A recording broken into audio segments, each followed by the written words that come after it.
Good evening, everyone. I welcome you all to this Wednesday, January 19th regular session of this Bloomington Common Council.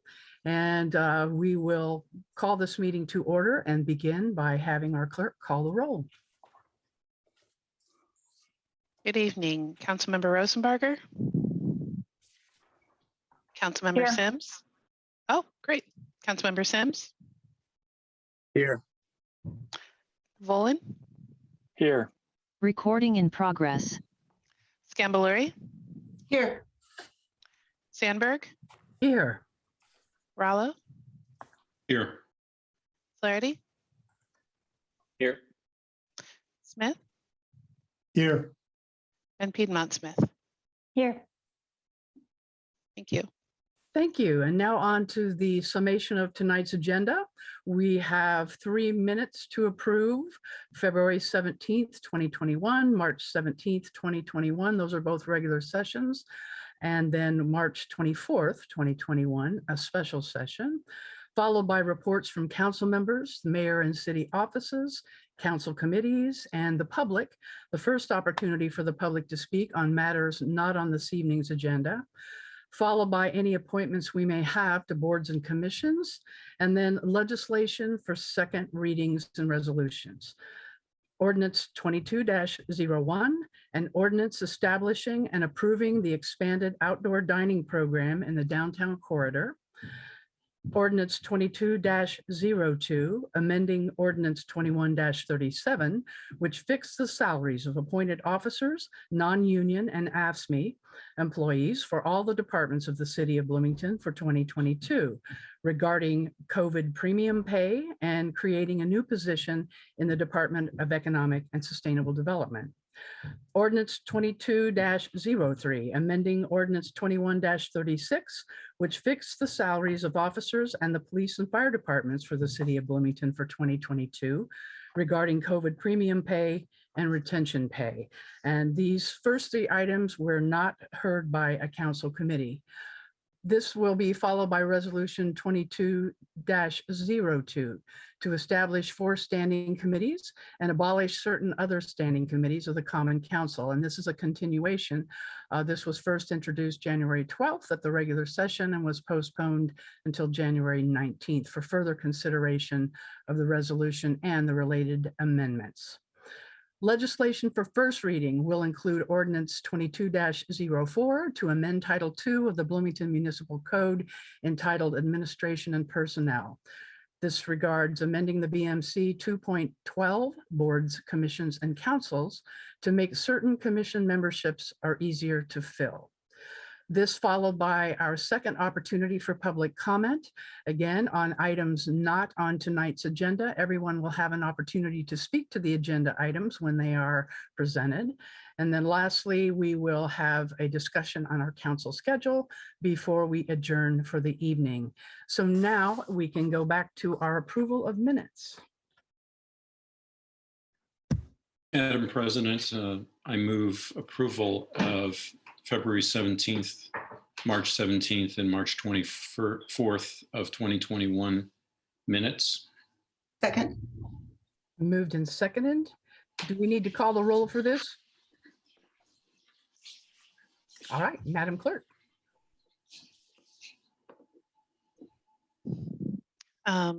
Sorry. Councilmember Rosenbarger. Yes. Sims. Yes. Volin. Yes. Scambaluri. Yes. Sandberg. Yes. Rallo. Yes. Flaherty. Yes. Smith. Yes. And Piedmont Smith. Yes. Thank you. Thank you. And we have corrections, minor corrections that were already made for February 17th and March 17th. Are there any additional corrections to any of these minutes? Uh-oh. Madam I'm Clerk, so sorry. what I thought was- you were actually what taking was- the motion to approve the minutes. Oh, So so they're already approved. I'm not sure. Okay. That's how I heard it. I'm so sorry if I Right. made a mistake Oh, there. My apologies as well. I'm hoping that there weren't any additional corrections to the ones that had already been submitted. I'm seeing head shakes and I'm grateful for that. Thank you, Madam Clerk. All right, moving on now to reports from council members, and I will start with how I can see you on my screen, starting with Councilmember Rosenbarger. Any reports this evening? No report, thank you. Thank you. Councilmember Volant. No report, thank you. Thank you. Councilmember Sims. Thank you, Madam President. I just simply want to say that the Martin Luther King Jr. birthday celebration event was wonderful. And my only regret would be that I didn't attend in person. And it was indicated by many of my colleagues that they attended via online as well. So I just want to give out, again, I think Bloomington does a real good job of that celebration program through our Martin Luther King Jr. birthday celebration commission. And I just want to give out a shout to all those folks that pulled that off. Thank you. Thank you. Councilmember Flaherty. No report, thank you. Thank you. Councilmember Piedmont Smith. Yes, thank you. I will just briefly say that we have not come as far as we really should compared with the civil rights movement of the 1950s and 60s.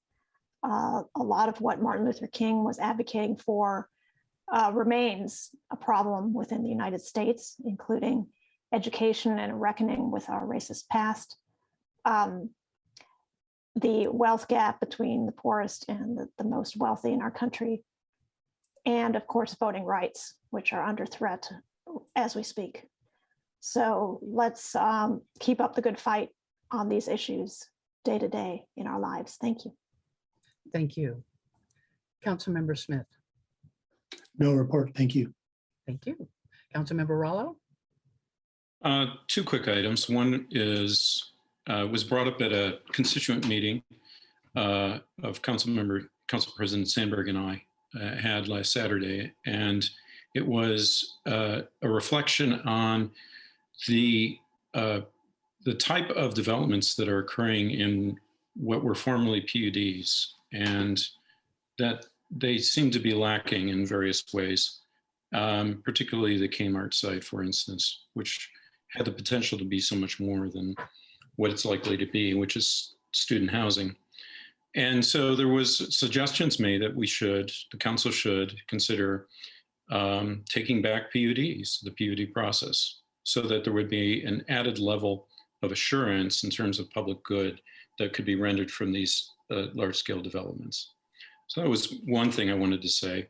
The other thing has urgency, because as we see just on the news, and we've been watching now for weeks, the US and Russia are heading toward potentially a conflict in Ukraine. That could be a proxy conflict, or it could be a conflict involving the US versus Russia. This is crazy, because of course we still, as this council is aware, we still maintain a nuclear hair trigger in terms of our policy of nuclear deterrent, which is prone to accident. So I'm bringing this up because I intend to contact my congressional representatives to implore them to ask for added diplomacy, serious diplomacy being employed to prevent a conflict from occurring there. And I would just suggest that if you're worried about this, attentive to it, that you might consider contacting your representative as well. So those are my comments. Thank you. Thank you. Councilmember Scambolari. I have no report this evening. Thank you. Thank you. And I have no report. I do not believe we have any reports from the mayor and city offices. I will just hold for a minute in case there are. And seeing none, we go to council committees. Any reports from council committees this evening?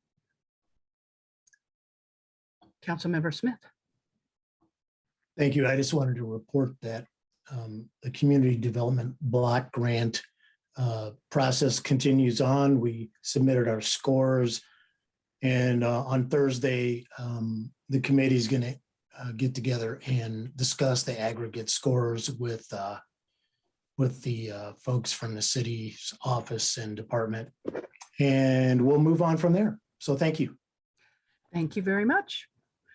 If there are no further council committee reports, we move now to our first opportunity for public comment. And we have up to 20 minutes for anyone who wishes to speak on items not on tonight's agenda.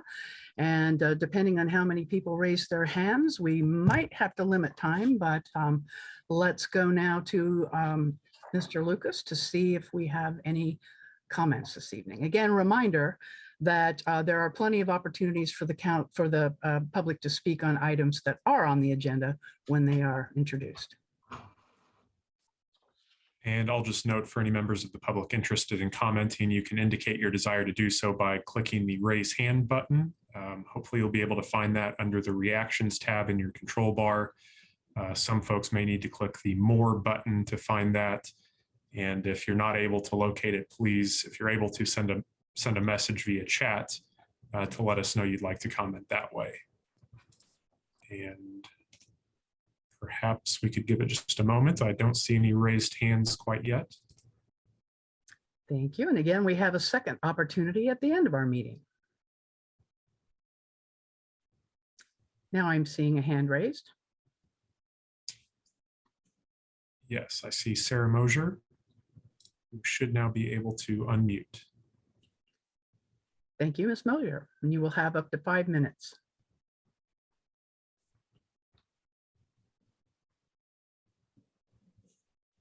And is she not able to unmute?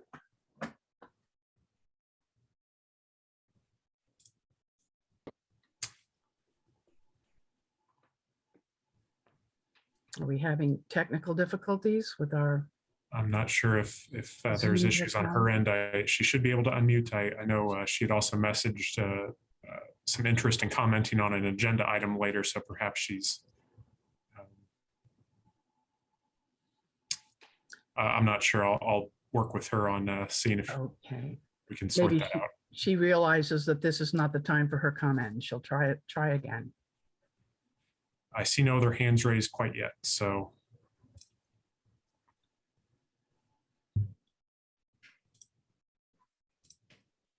Okay, and we apologize, Ms. Mosier, if we are unable to hear from you at this point. Hopefully we will hear from you again. And let us move on now to appointments to boards and commissions. Are there any from council members this evening? And seeing head shakes across the board, let us now move to legislation for second readings and resolutions. Madam President, I move that ordinance 2201 be introduced and read by the clerk by title and synopsis only. Second. Moved and seconded. Will the clerk please call the roll? Yes, Councilmember Sims, Yes. Volin, Yes.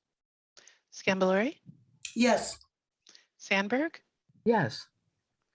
Rallo, Yes. Flaherty, Yes. Smith, Yes. Piedmont Smith, Yes. and Rosenberger. Yes. Thank you. Thank you. And will the clerk please read?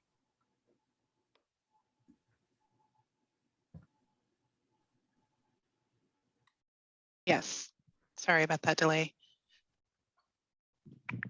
Ordinance 2201 to amend Title 7 of the Bloomington Municipal Code entitled Animals regarding amending Chapter 7.01 definitions, Chapter 7.16 commercial animal establishment permits, Chapter 7.54 fees, and Chapter 7.56 enforcement procedure. The synopsis is as follows. Excuse me. Ordinance Madam Clerk, are we on the right ordinance 22-01?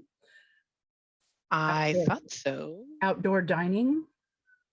No, we're absolutely not, but give me just a moment because I'm just Take your time. Apparently making it up today.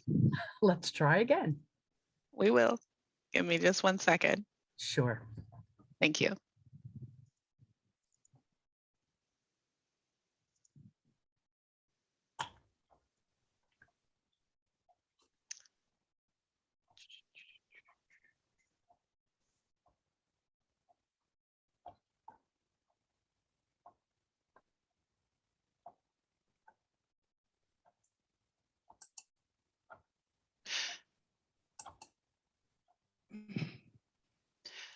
You know, I'm going to apologize, Madam President, if you'll give me just one moment, because what I have pulled up is not correct at all.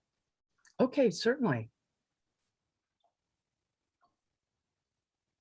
And my apologies if while I am unmuted, you hear sirens with the new hospital here closer to my residence. We may hear them from time to time. Okay, I have it. And again, my apologies to everyone for that delay. Ordinance 2201, an ordinance establishing and approving the expanded outdoor dining program in the downtown corridor. And the synopsis is as follows. Ordinance 2201 establishes the expanded outdoor dining in the downtown corridor program for the continued use of Parklets and Kirkwood Avenue for additional seating space, and suspend certain portions of the Bloomington Municipal Code in order to facilitate the program. The program is authorized to continue through October 31st, 2022, and may be extended by an authorizing resolution by the Common Council. We did not have a committee recommendation. Thank you. Madam President, I move that ordinance 2201 be adopted. Second. Moved and seconded, and now I see staff here in the room with us who will be presenting. Do I see Mr. Crowley, or will it be? It's me, Jane Cooper Smith. Very And good, then- thank you. Hi, and Larry Allen is here tonight too, and will present a slide deck if that's okay. Yes, thank you. So I'm not sure. Larry, will you let me know when you're able to screen share?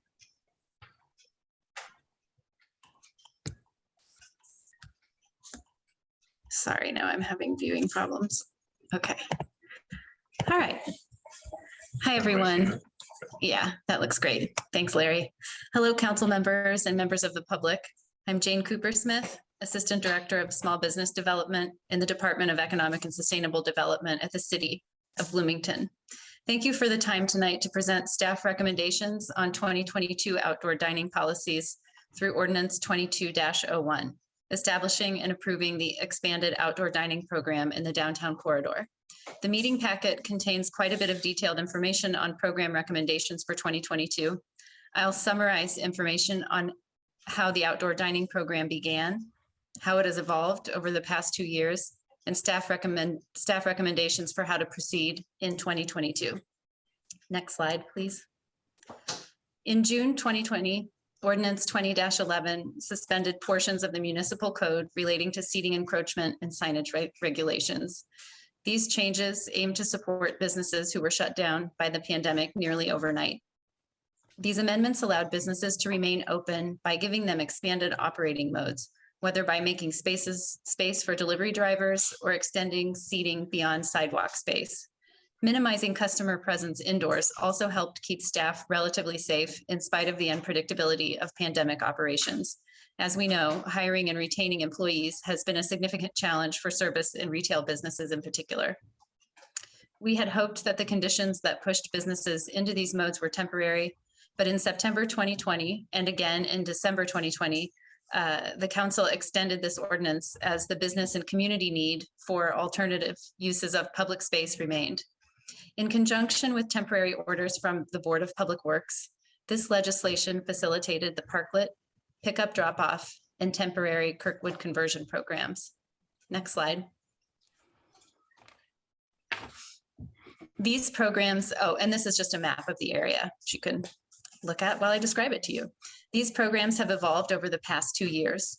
We learned that businesses needed more predictability in order to both plan and mitigate their expenditures on outdoor furniture and fixtures.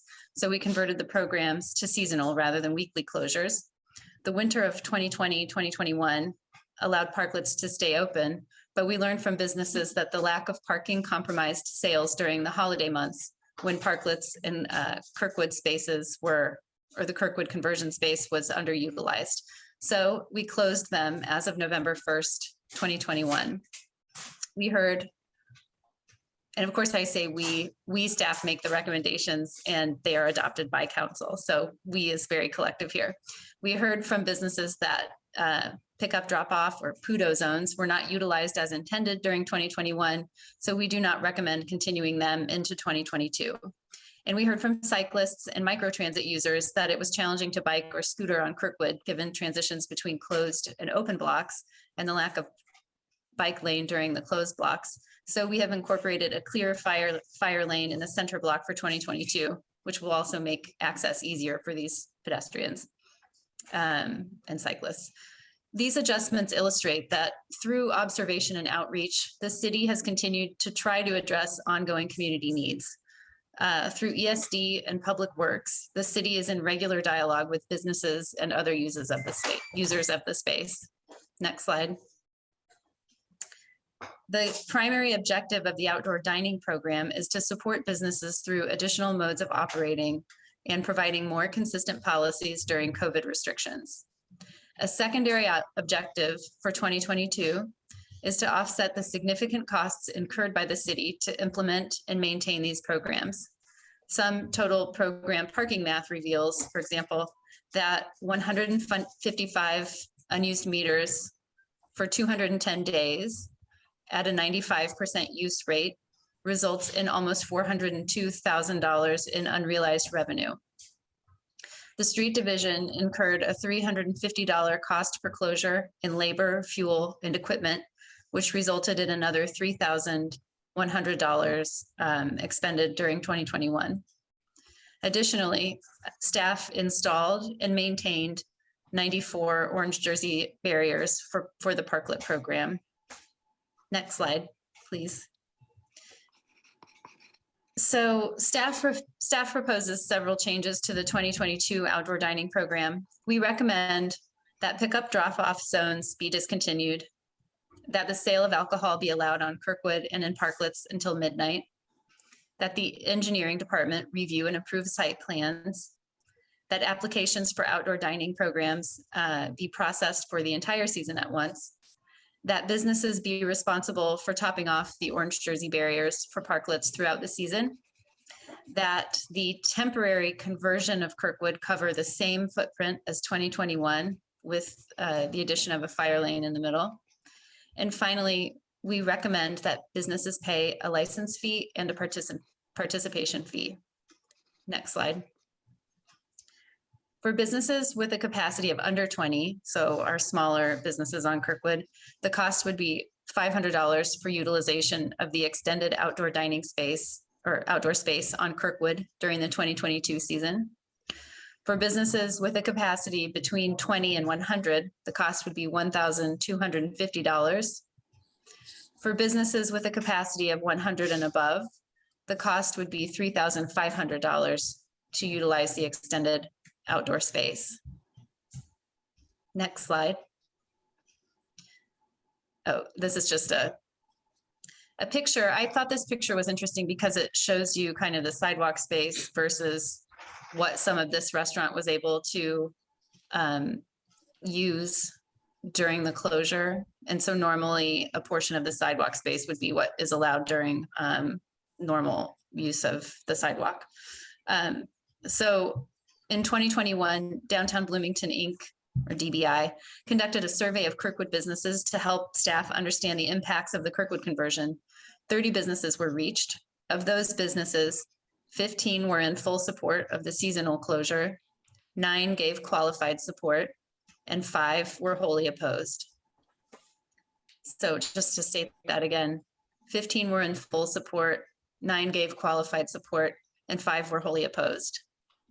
DBI also reached out directly to its membership, which reflected similar levels of support and opposition. Several respondents from the DBI board deferred to businesses in that neighborhood and also encouraged the city to think about accessibility, 4th Street business needs, and a permanent conversion. To summarize, businesses are largely supportive of the Kirkwood conversion as long as it is actively supporting businesses in their pandemic survival. Many stakeholders have established that their support is only of a temporary program. Anecdotally, the city has also received a great deal of positive feedback from users, as well as complaints about a lack of parking, and again, requests to ensure the accessibility of parking spaces in the Kirkwood corridor. Current issues with Omicron have shifted the operating needs of business owners yet again, with pressures focused heavily on hiring the needed level of staff to maintain operations and to protect staff and customers from illness, while managing the understandable yet frustrating challenges in mask enforcement. Next slide. In the tentative timeline, you can see that staff has presented to the Parking Commission, received approval from the Board of Public Works. And if council votes to approve the ordinance next week, ESD will launch the applications on January, I think I have the wrong date in there, should be January 27th, I believe. Review and approval would happen between February 11th and March 1st. So this means that the applications would launch, the application site would launch on a single day, and then we would close it on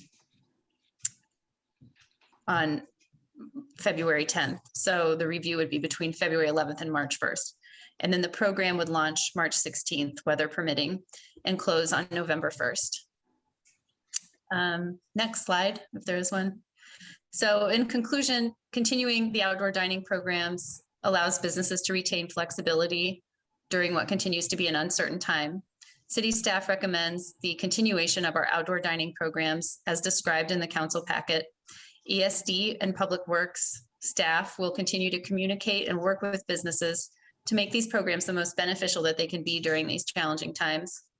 I also wanted to say thank you in advance to the many service industry workers who are tuned in tonight. I can't understate the city's gratitude for folks who show up daily to their jobs at restaurants, coffee shops, juiceries, retail establishments, bars, catering gigs, and entertainment venues. Together, you are the foundation of one of the largest drivers of our local economy, and we are grateful for you. So I'd be happy to take any questions.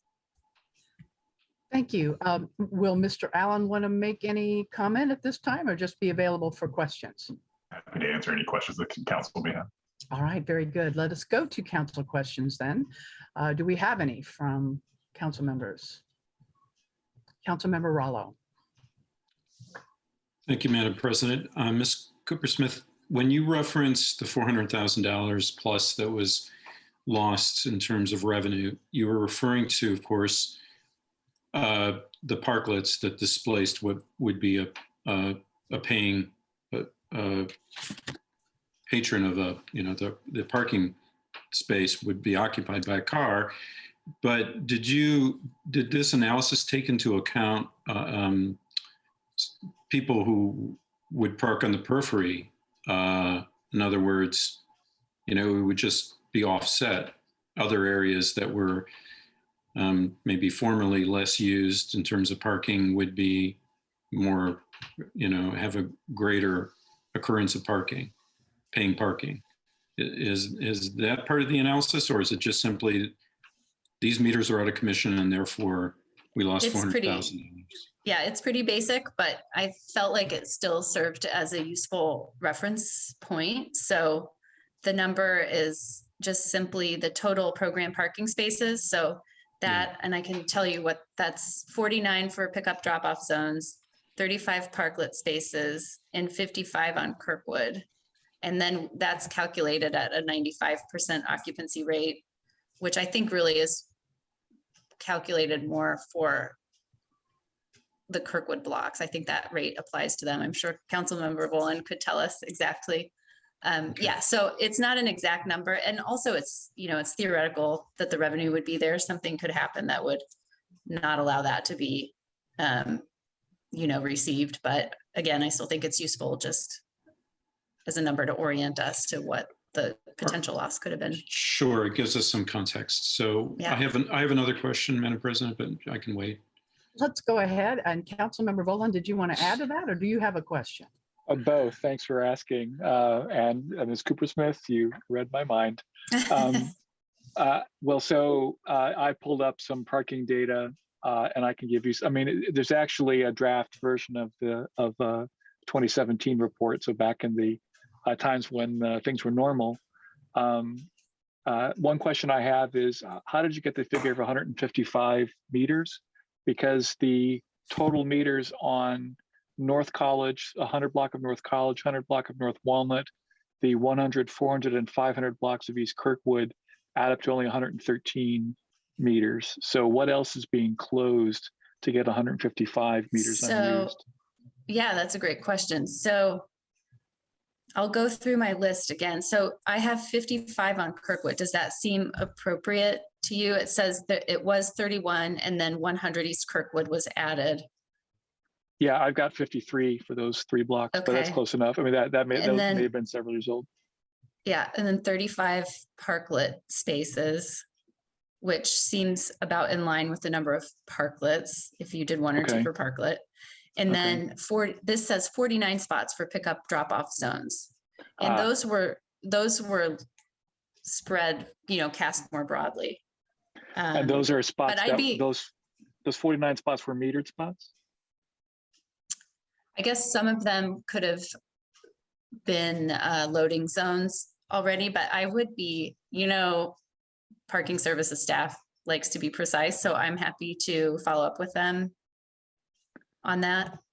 Well, I mean, I guess the only thing I would say is that I don't think that the revenue that was foregone by the city is $400,000. I mean, I know it's an estimate you have to work with, but it is very likely to be significantly lower than that, more like half to 75%. It's still a significant amount of money, don't get me wrong. I just, it depends on, I mean, in some cases, the Kirkwood blocks are completely closed, but the blocks on College and Walnut are not. So I'd be interested to dig into those numbers with you sometime. But Sure. I just wanted to ask about how you derived the 155 unused meters. And so I take it that as a result of this, there's going to be fewer the 255 spaces, not meters, that were taken up by the program last year. Mm-hmm. Yeah. So how many meters would you estimate are being blocked off by this program in 2022? Well, so I have my parking map up and I could count, but I mean, I would say it's so 53 on Kirkwood. Right. And then the Pudo spots are gone. So those are not, and those were the most difficult ones to estimate, I think, what their impact would have been. Right. And so then it's left to parklets, and those will just be supply and demand. So I think parklets, we talked about capping them. And then actually at the parking commission meeting, feedback was that, what's the point of capping them? They're paid for, and if there's demand for them, we should. But if it's more like in a matter of teens, like maybe 10 to 20 parklets, would you say? Is that a good number? Well, I think the parklet program's been pretty successful. So I would, if I were, estimating for the purposes of looking at revenue, I would probably just use the same number again. I think we'll be about the same level. I don't think it will decrease too much. Okay, but I just don't know. I mean, in other words, we're not counting the Kirkwood numbers. We're just counting College and Walnut, where not every space on the 100 block of North College or North Walnut is being made into a parklet. Is that right? Right. So the 35 spaces that I'm counting that is the number of spaces that parking services told me were used for parklets last year. So I think I was talking across. Yeah. No, I follow. So we're talking about 88 metered spaces roughly that are in question here. Yes. Thanks. I've got another question, but I'll hold it for the next round. Thanks, Madam President. All right. Thank you. Any first round questions from other council members? I see Councilmember Smith's hand, and then Councilmember Scambolori, and then Councilmember Sims. Thank you, and thank you, Ms. Coopersmith. I just was going to ask, what is the projected revenue from the fees? I can't remember if that was in the report or not.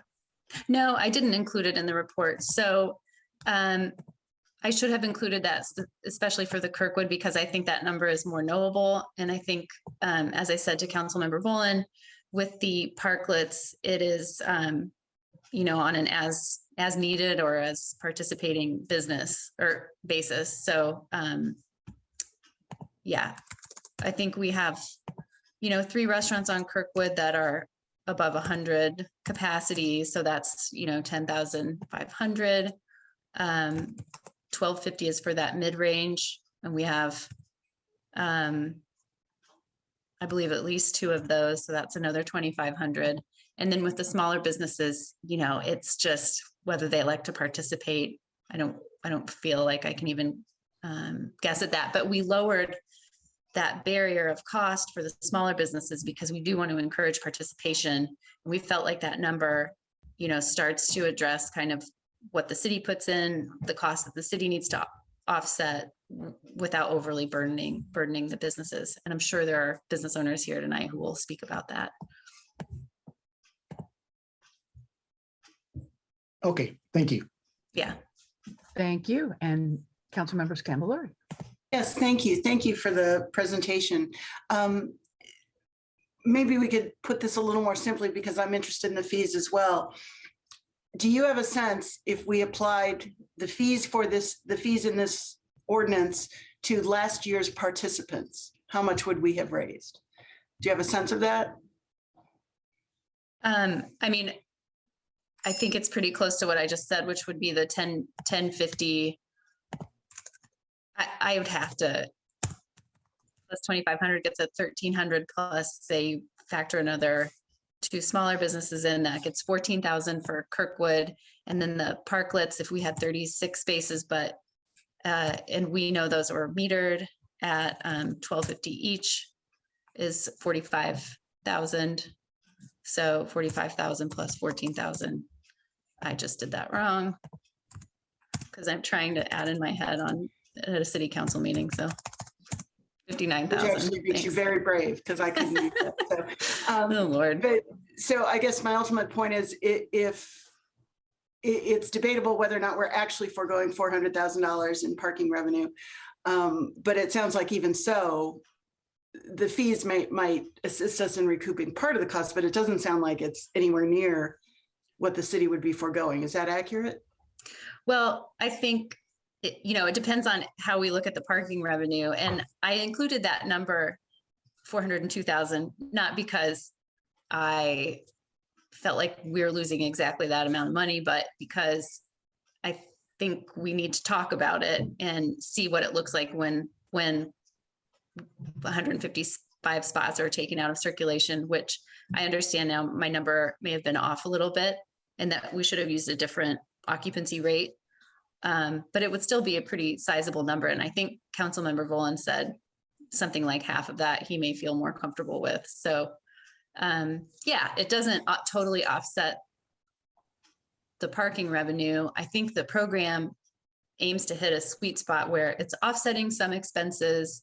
It's making a public good available. It's using our right of way to support, you know, business enterprise, local businesses. So there are some trade-offs in there. And I think that the staff recommendation aims to kind of wind up in the middle. Great. Thank you. That's helpful. Thank you, Councilmember Sims. And then I believe I saw Councilmember Flaherty's hand up next. Thank you, Ms. Cooper Smith, for the report. I do have another question, but I'll wait until the next round as well. But along with the fees, I'll just kind of share my thoughts on that. So you had a list of fees structure, $500 and $1,250 and that sort of thing. So the first question I have is that what is the frequency of that fee? Is that for the season, which is the about 7.5 month season? Yes. So and that's a one-time fee. Okay. Yeah, one-time fee, and I think that's 210 days is what that's what the number we used last year. Okay. March through October. And any revenues that's generated, is that part of that intended to offset some of the lost revenue from parking meters or to recoup some of those costs? Yeah, I'd say so. I mean, I think we're looking at the revenue, kind of the outlay in terms of labor from Public Works, labor and maintenance and vehicle costs, gas, plus the lost parking revenue, the theoretical lost parking revenue. And I think, and then there's a $50 engineering fee. So the engineering department would get the $50 fee, which is to offset their labor of evaluating the site plans and making sure that everything is appropriately ADA compliant, and that there are no, like, for example, water runoff problems. They want to make sure that the gutters aren't blocked in ways that prevent stormwater issues. So engineering would get that. And then the other program fees would be redirected to parking services. Although, we understand that there are other sunk costs on the part of the city, but we were aiming for simplicity, and we all, Public Works, ESD, and parking services agreed to that. Okay, thank you. And that was going to be my next question, is what was the destination of those revenues generated? And you said parking operations, which is part of Public Works. Yes. So, yeah. Okay, thank you very much. Thank you. Councilmember Flaherty, did you have a question? And then Yes, Councilmember thank you. Smith. I wanted to dive more into this theoretical loss revenue question, because I think I have similar views to Councilmember Rallo here, which is that there's maybe an underlying assumption that grossly overestimates the amount, maybe by an order of magnitude or more. So I'm understanding that the rough calculation is just assuming those spaces would be filled at some particular utilization rate, and then calculating that out for the period of time they're closed. Is that right, Ms. Cooper-Smith? Yes, that's what I did. And to be clear, I think that was a really reasonable way for me to approach it.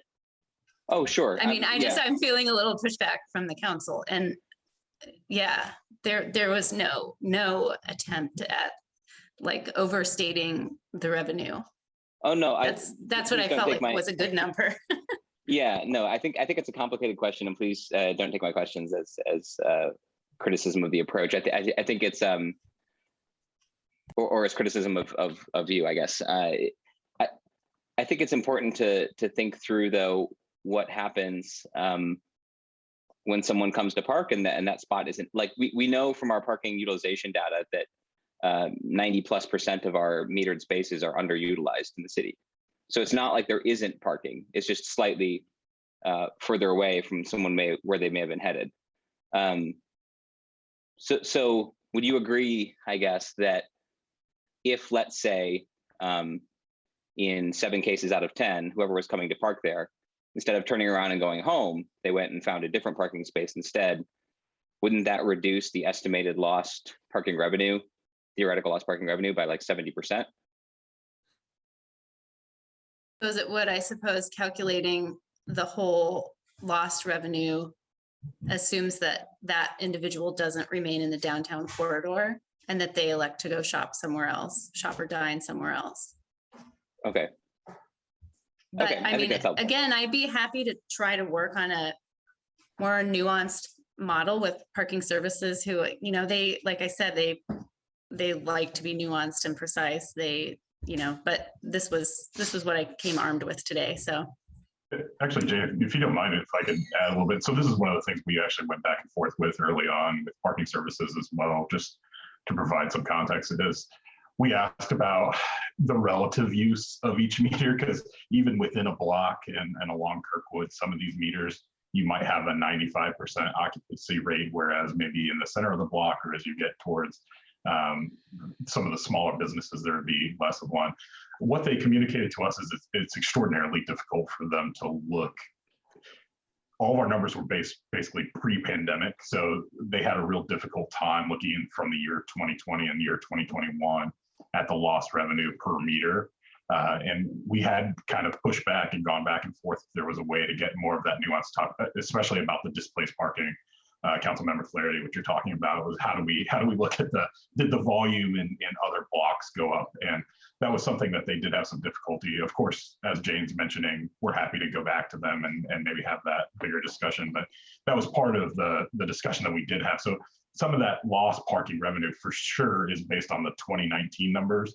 And there's no doubt that 2020, the pandemic affected those numbers, and there's going to be some lost revenue just because of the pandemic and not necessarily because of the lost parking spaces due to parklets and things like that. And that's something that estimate doesn't necessarily take into account, that we had some difficulty trying to figure out a way to accurately measure. Okay. Thank you, Mr. Allen. Does that help, Councilmember Flaherty? It does. Thank you. Councilmember Piedmont Smith, do you have a question in the first round? Yes, thank you. I wanted to inquire about the survey that was done by DBI and that resulted in 15 wholehearted approval of the program and 9 conditional or qualified approvals and 5 who wholly opposed the program. I'd like to know more about the qualified support for the program and also the opposition to the program. Were there any recurring reasons why businesses opposed or partially opposed the program? Yeah, I was just looking to see if I had my, I'll summarize, and I do have a business owner feedback. So I think generally speaking, there are some businesses who feel like their model is disserved by the closure. And so, I just want to be really transparent and representing them as local business owners too. So some of those were retail retail outlets, and then others were more like grab and go style restaurants who might normally have people stop and leave, but are less likely to sit and linger. And I think that's it largely. And then the qualified support, I think there was also a sort of thread of feedback that was, pretty focused on saying like, this isn't, when these businesses signed, this was more property owner style. When these businesses signed leases, the street was designed in, a vehicular traffic, was oriented toward vehicular traffic. This is what they signed up for. And if we close it long-term or we continue to do this, it's really shifting what it is that they signed up for. So I think that they felt like that was a major change and that we really need to be cognizant of it. A lot of that feedback came along with those qualified yeses, where they really wanted to underscore that, like, if this is, supporting businesses during a challenging time, fine, but they really wanted to put a caveat there about a longer term closure or any other discussions, doing it in any other capacity. Okay, and were there any businesses that made a specific distinction between closing 3 days a week? I think that's how we started the program, and closing all week long and all warm season long. Yeah, so the feedback on that subject earlier was that it was really challenging for businesses to manage their furniture in their space when we were only closing temporarily. So that feedback, it was largely in support of moving to 7 days a week from the weekends. I don't think that was very controversial. And I'm sorry, I don't have that. That was from the previous year and I don't have that in front of me. I guess what I'm getting at is those who were opposed or who were had qualified support for the program, would it have made any difference if we said, okay, we're only going to close it 3 days a week instead of 7 days?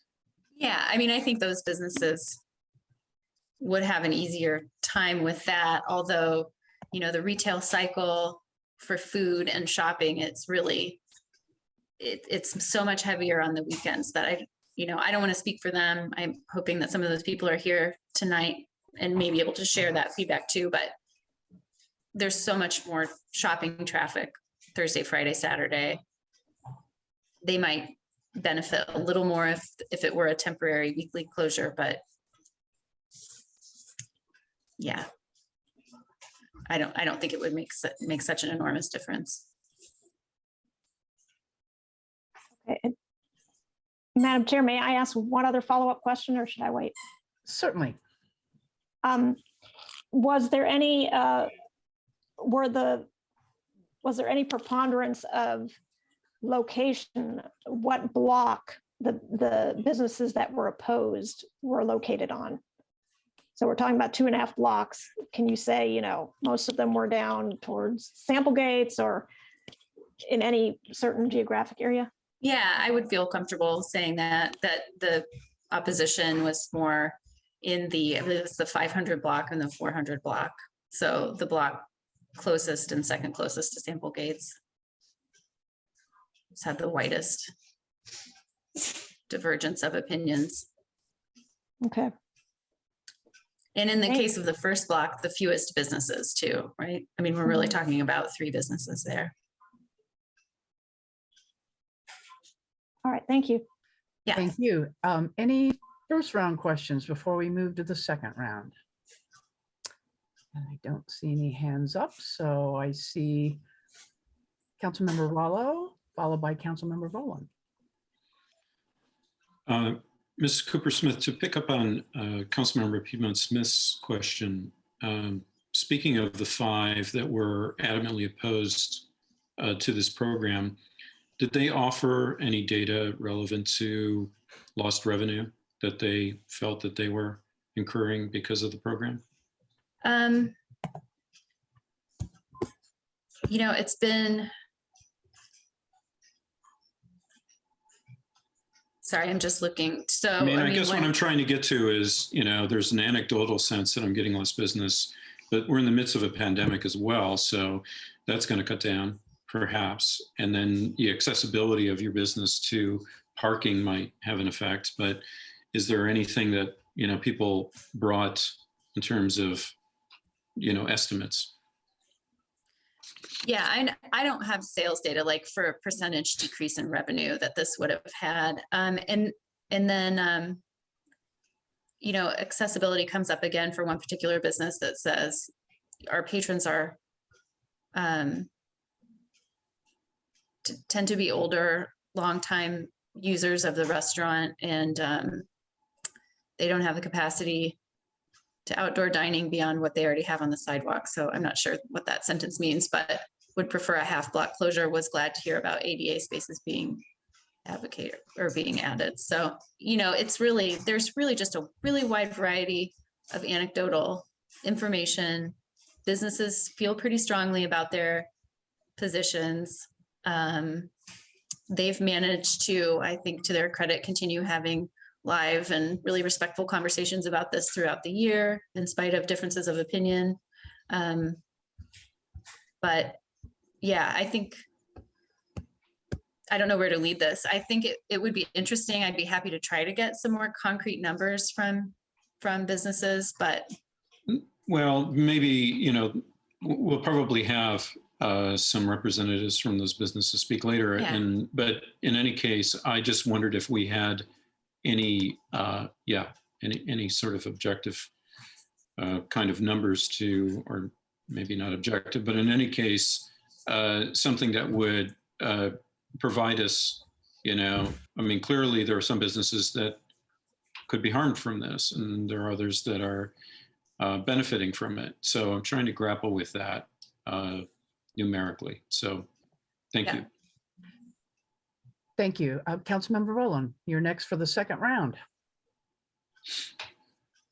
Thank you. I'm scrambling to get numbers here. Just for the sake of everyone listening, in normal times, on the 3 blocks of Kirkwood that were closed, the average meter generates something around $2,970 in demand each year.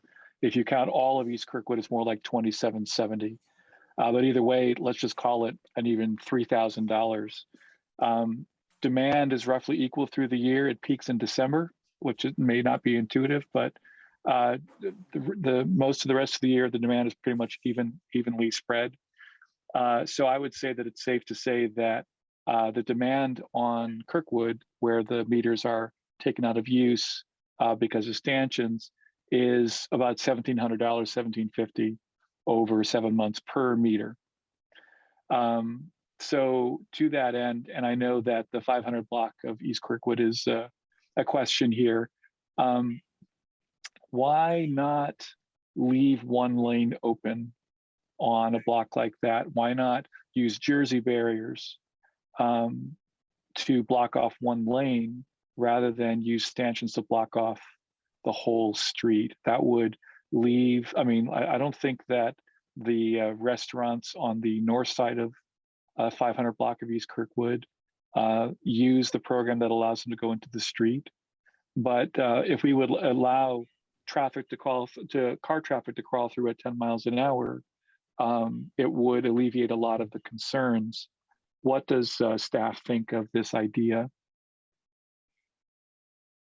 I don't know, Larry, if you want to weigh in at some point. And thanks for the question. I think it's a good alternative to consider.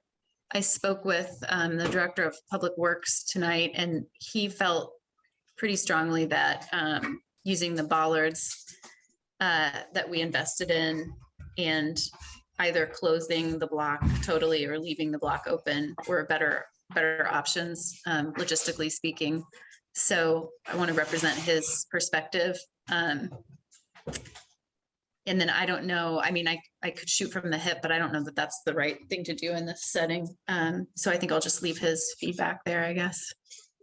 So I will say one of the things I would be a little concerned about keeping one lane open is the ability to control traffic going 10 miles an hour through a seating area that's taking up half of the street. So that would be just something we want to look into to make sure. I know that we're using the Jersey barriers elsewhere for parklets, but there's also end curbs typically on Walnut where we're talking about these parklet seating areas. Whereas I'm not sure that'd be the same level of protection if we had out in the street parking with just Jersey barriers. And so from again, the legal person, but the risk perspective part of me is the part that gets a little I appreciate that, but I mean, I don't think that's true. On the 100 block of North Walnut, you've got an end curb for traffic that's headed towards the blocked off parklets.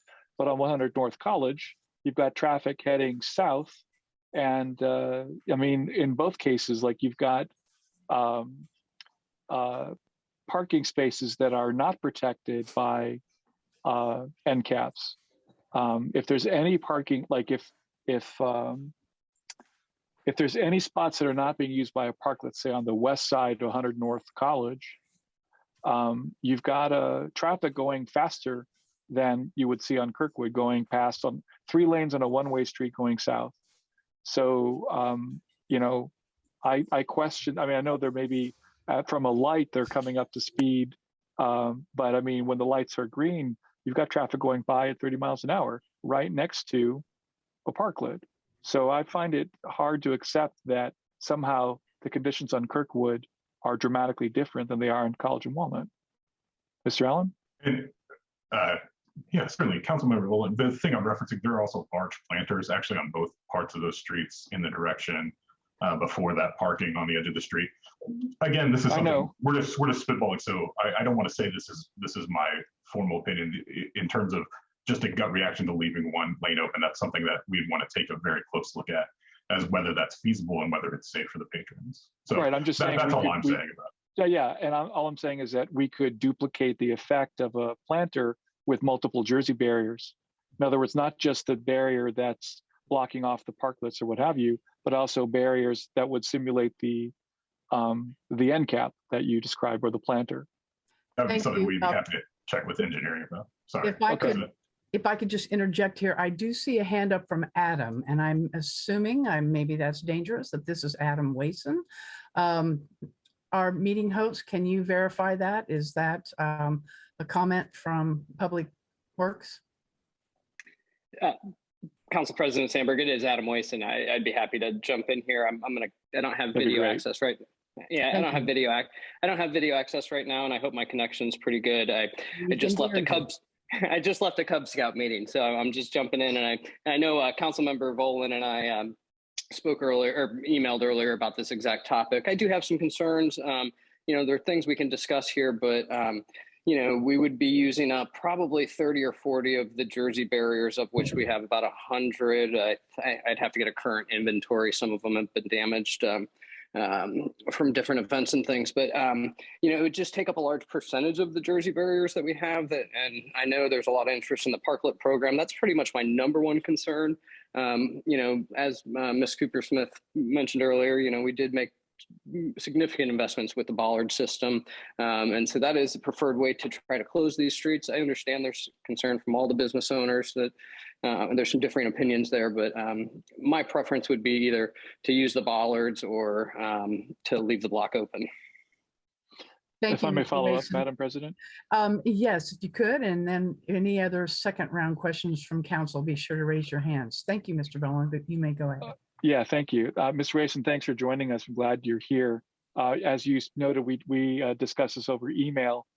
Can you give us an estimate on what it would take in terms of Jersey barriers to enable a situation like I described on 500 East, the 500 block of East Kirkwood? About how many Jersey barriers do you think it would take to just close off a lane rather than using the bollards to close the whole block? My off-the-cuff guess is 30 to 40 bollards. I think we have about 100 in inventory. You mean barriers? Or barriers, sorry, Jersey barriers, yes. Okay. And bollards and barriers, you know. And I gather that you're basically already using all the ones you have. How much would it cost to buy that many new barriers for the sake of making this feasible? So our last quote we had gotten last year, I think, for purchasing additional barriers is it's roughly $12,000 for 50 barriers. So for 40 would be more like 10K. Yeah, probably. Okay. And then, yeah, and as I said in my email to you, earlier, Councilmember Volan, is that, you know, the amount of investment that we put into the Kirkwood project with the bollard system, and, you know, to spend more money to purchase more barriers just for this specific block, it's just not my preference. Understood. I just wanted to know, you know, the basic cost and what was feasible. But okay, well, thank you. Thank you, Madam Chair. Thank you, Mr. Wason. And on to additional questions from council in the second round. And I see none, and I think I'm eager to get to public comment. We can certainly come back to council questions after that, but Councilmember Volan, did you have one more? One quick more question. Yeah, I would like to ask Mr. Wason, what was the investment in bollards? Like, how much did that cost, at least maybe on that one block, let alone throughout Kirkwood? I mean, what was the investment? Can you give us a rough estimate? Oh gosh, I believe we were about 300,000 plus on the bollard system alone, and I can get that project breakdown for you. I don't. Okay, I definitely have that information. Yeah, the rest of the ballpark is what I needed. Thank you. Mm-hmm. Madam Chair, Madam President, yes. Could I ask just a quick question? Sure. Just in terms of Ms. Cooper Smith, the duration of this program. Yeah. In other words, how long would it persist, and what would signal that we could open up the street again? So we were looking at I think a March 16th implementation date, and then planning to close at the end of October in anticipation of cold weather and again the busy downtown holiday shopping season. Okay. Okay, I'll leave it at that. Thank you. All right. If there are no further council questions, let's move now to public comment on Ordinance 22-01. And if I could get a show of hands as to how many people would like to speak to the matter, we may have to adjust our timing if we have many. And Mr. Lucas, can we get some instructions on how to raise the hands, etc.? Yes, I see a few hands already going up. If there are any other interested folks that would like to comment on Ordinance 2201, please use the raise hand function. You should be able to find that in your control bar, either under the reactions button or the more button. And if that fails and you're not able to locate that, please send a message via chat to the meeting host. Let us know you'd like to comment and we'll recognize you that way. I see 3 raised hands at the moment. And if the chair would like me to call on the first member of the public. Yes, with 3 hands up, do we have any opinions about the time that people can speak? Is 3 minutes sufficient? Councilmember Piedmont Smith.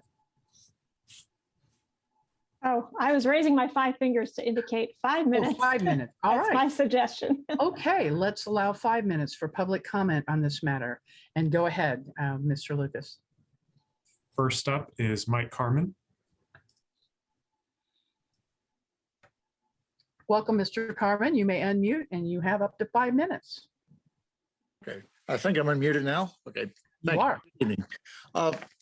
Usually when I speak to you, it's because I'm speaking on behalf of a client. My client tonight is me, no one else. I'm not speaking, my words are from my own. To give a quick bias, because 5 minutes is not going to last long. I contacted the Sustainable Living Development Office back when this all started in March of 2020, roughly, and again in October last year, both to see what city was doing, advocating for, at least on the parking, to allow the restaurants to convert to carry out, because so many of them weren't set up to do that in this area. They don't have drive-throughs, they don't have off parking. When I contacted him in October of 21, it was to say it's time for it to end.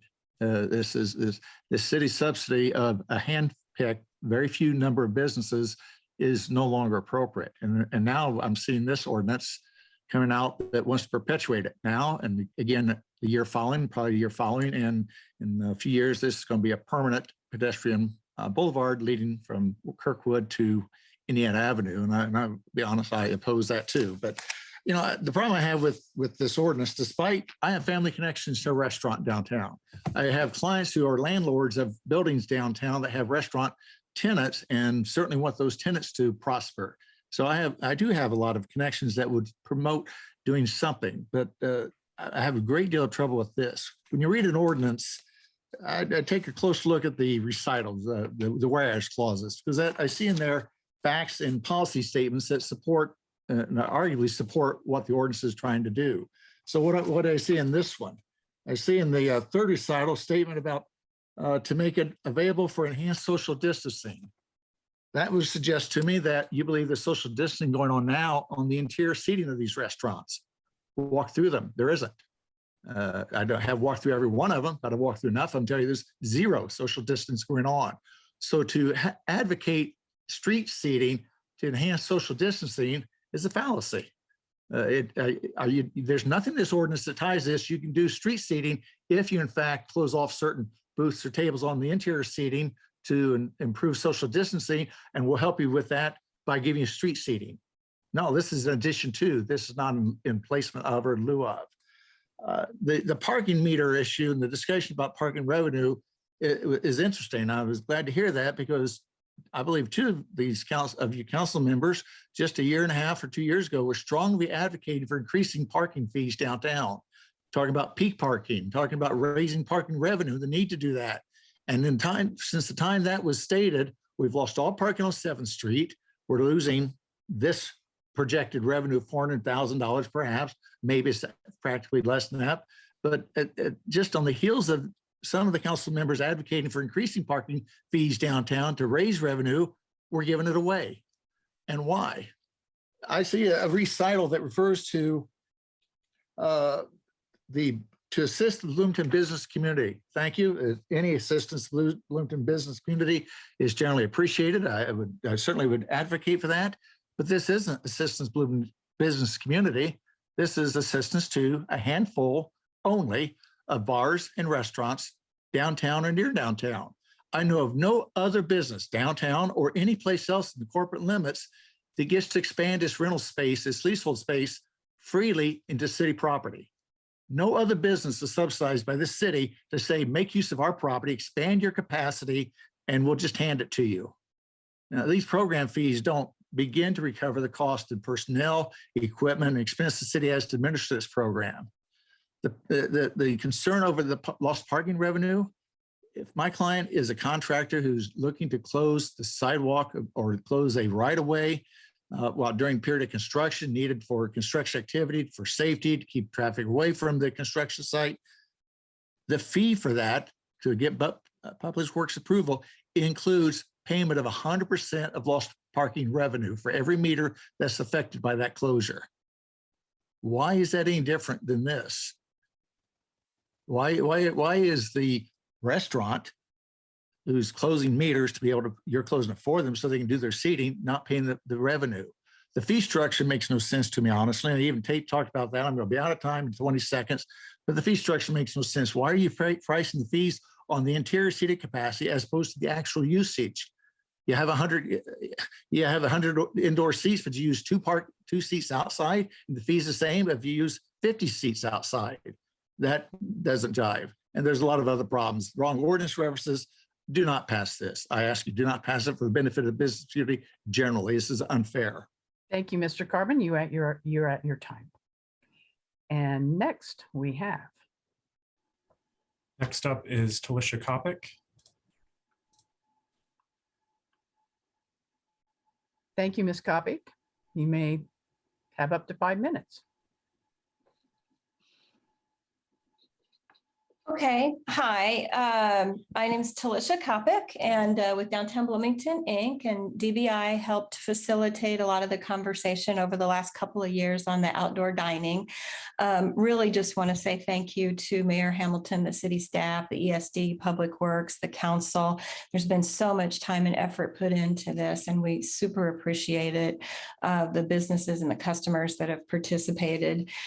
Big undertaking, and I think Jane did a great job with her presentation and representing a lot of the different varieties of opinions and data and information that we received. So thank you, Jane, for that. The outdoor dining was invaluable during COVID. It saved some of our restaurants. This full service especially protected our employees and our customers, created a very strong visitor experience, providing something new and interesting and some excitement and vibrancy for the downtown. The Kirkwood lighting was fun. It created a buzz. I think it was a really, really important initiative during that time. It was a way to continue to have business lunches and personal celebrations and get people out of their homes safely, provide them that opportunity, encourage pedestrian traffic downtown. It wasn't without some downsides. It was very labor intensive for the business and city staff to set up and tear down. It did affect some deliveries with Uber drivers and with pickups in the area with some residential move in and out. And I think, something that really helped with that, there was a lot of one-on-one communication to see how people could be accommodated, going to half blocks, doing some 15-minute zones. And so, I really, really think there's been a lot of work towards kind of making all of this work.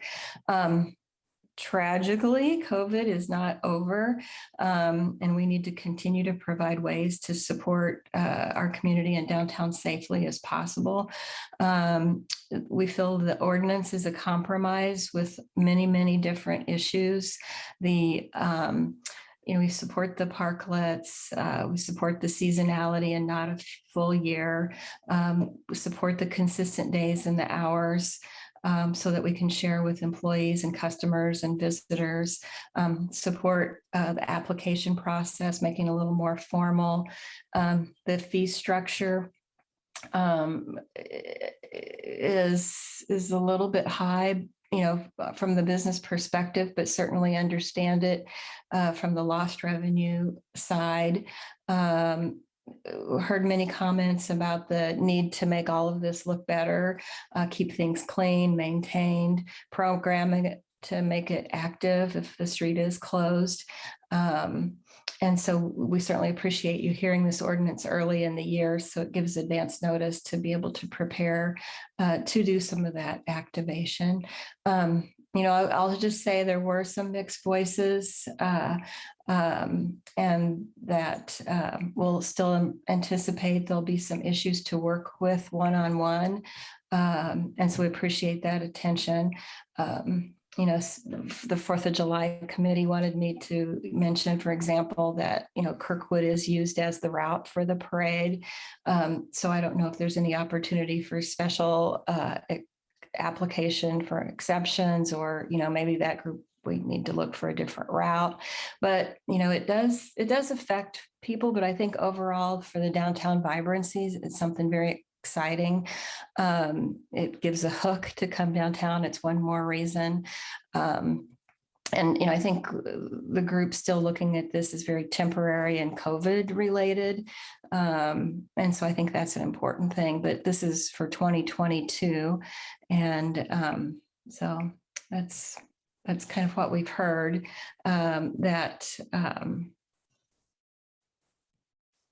just appreciate you listening to this. Thank you, Ms. Kopic. Mr. Lucas. Yes, next up is Galen Cassidy. Welcome, Mr. Cassidy. You have up to 5 minutes. Thank you. And again, City Council members, thank you for your attention on this. And I just want to thank the City of Bloomington, especially a few individuals, Adam Wason, Michael Large, Kaisa Goodman, Jane Cooper-Smith. If I'm forgetting someone, I do apologize. It's been a whirlwind of the last couple of years in the hospitality business. All of these individuals and others have been really instrumental in the much needed support for local businesses throughout the pandemic. As a representative of a local restaurant, Uptown Cafe, I'm here to express my strong support for the continuation of the Kirkwood Street closure in 2022. The last 2+ years have been, without a doubt, the most challenging years in our 45+ year history. And there have been other challenges, but this has by far been the hardest.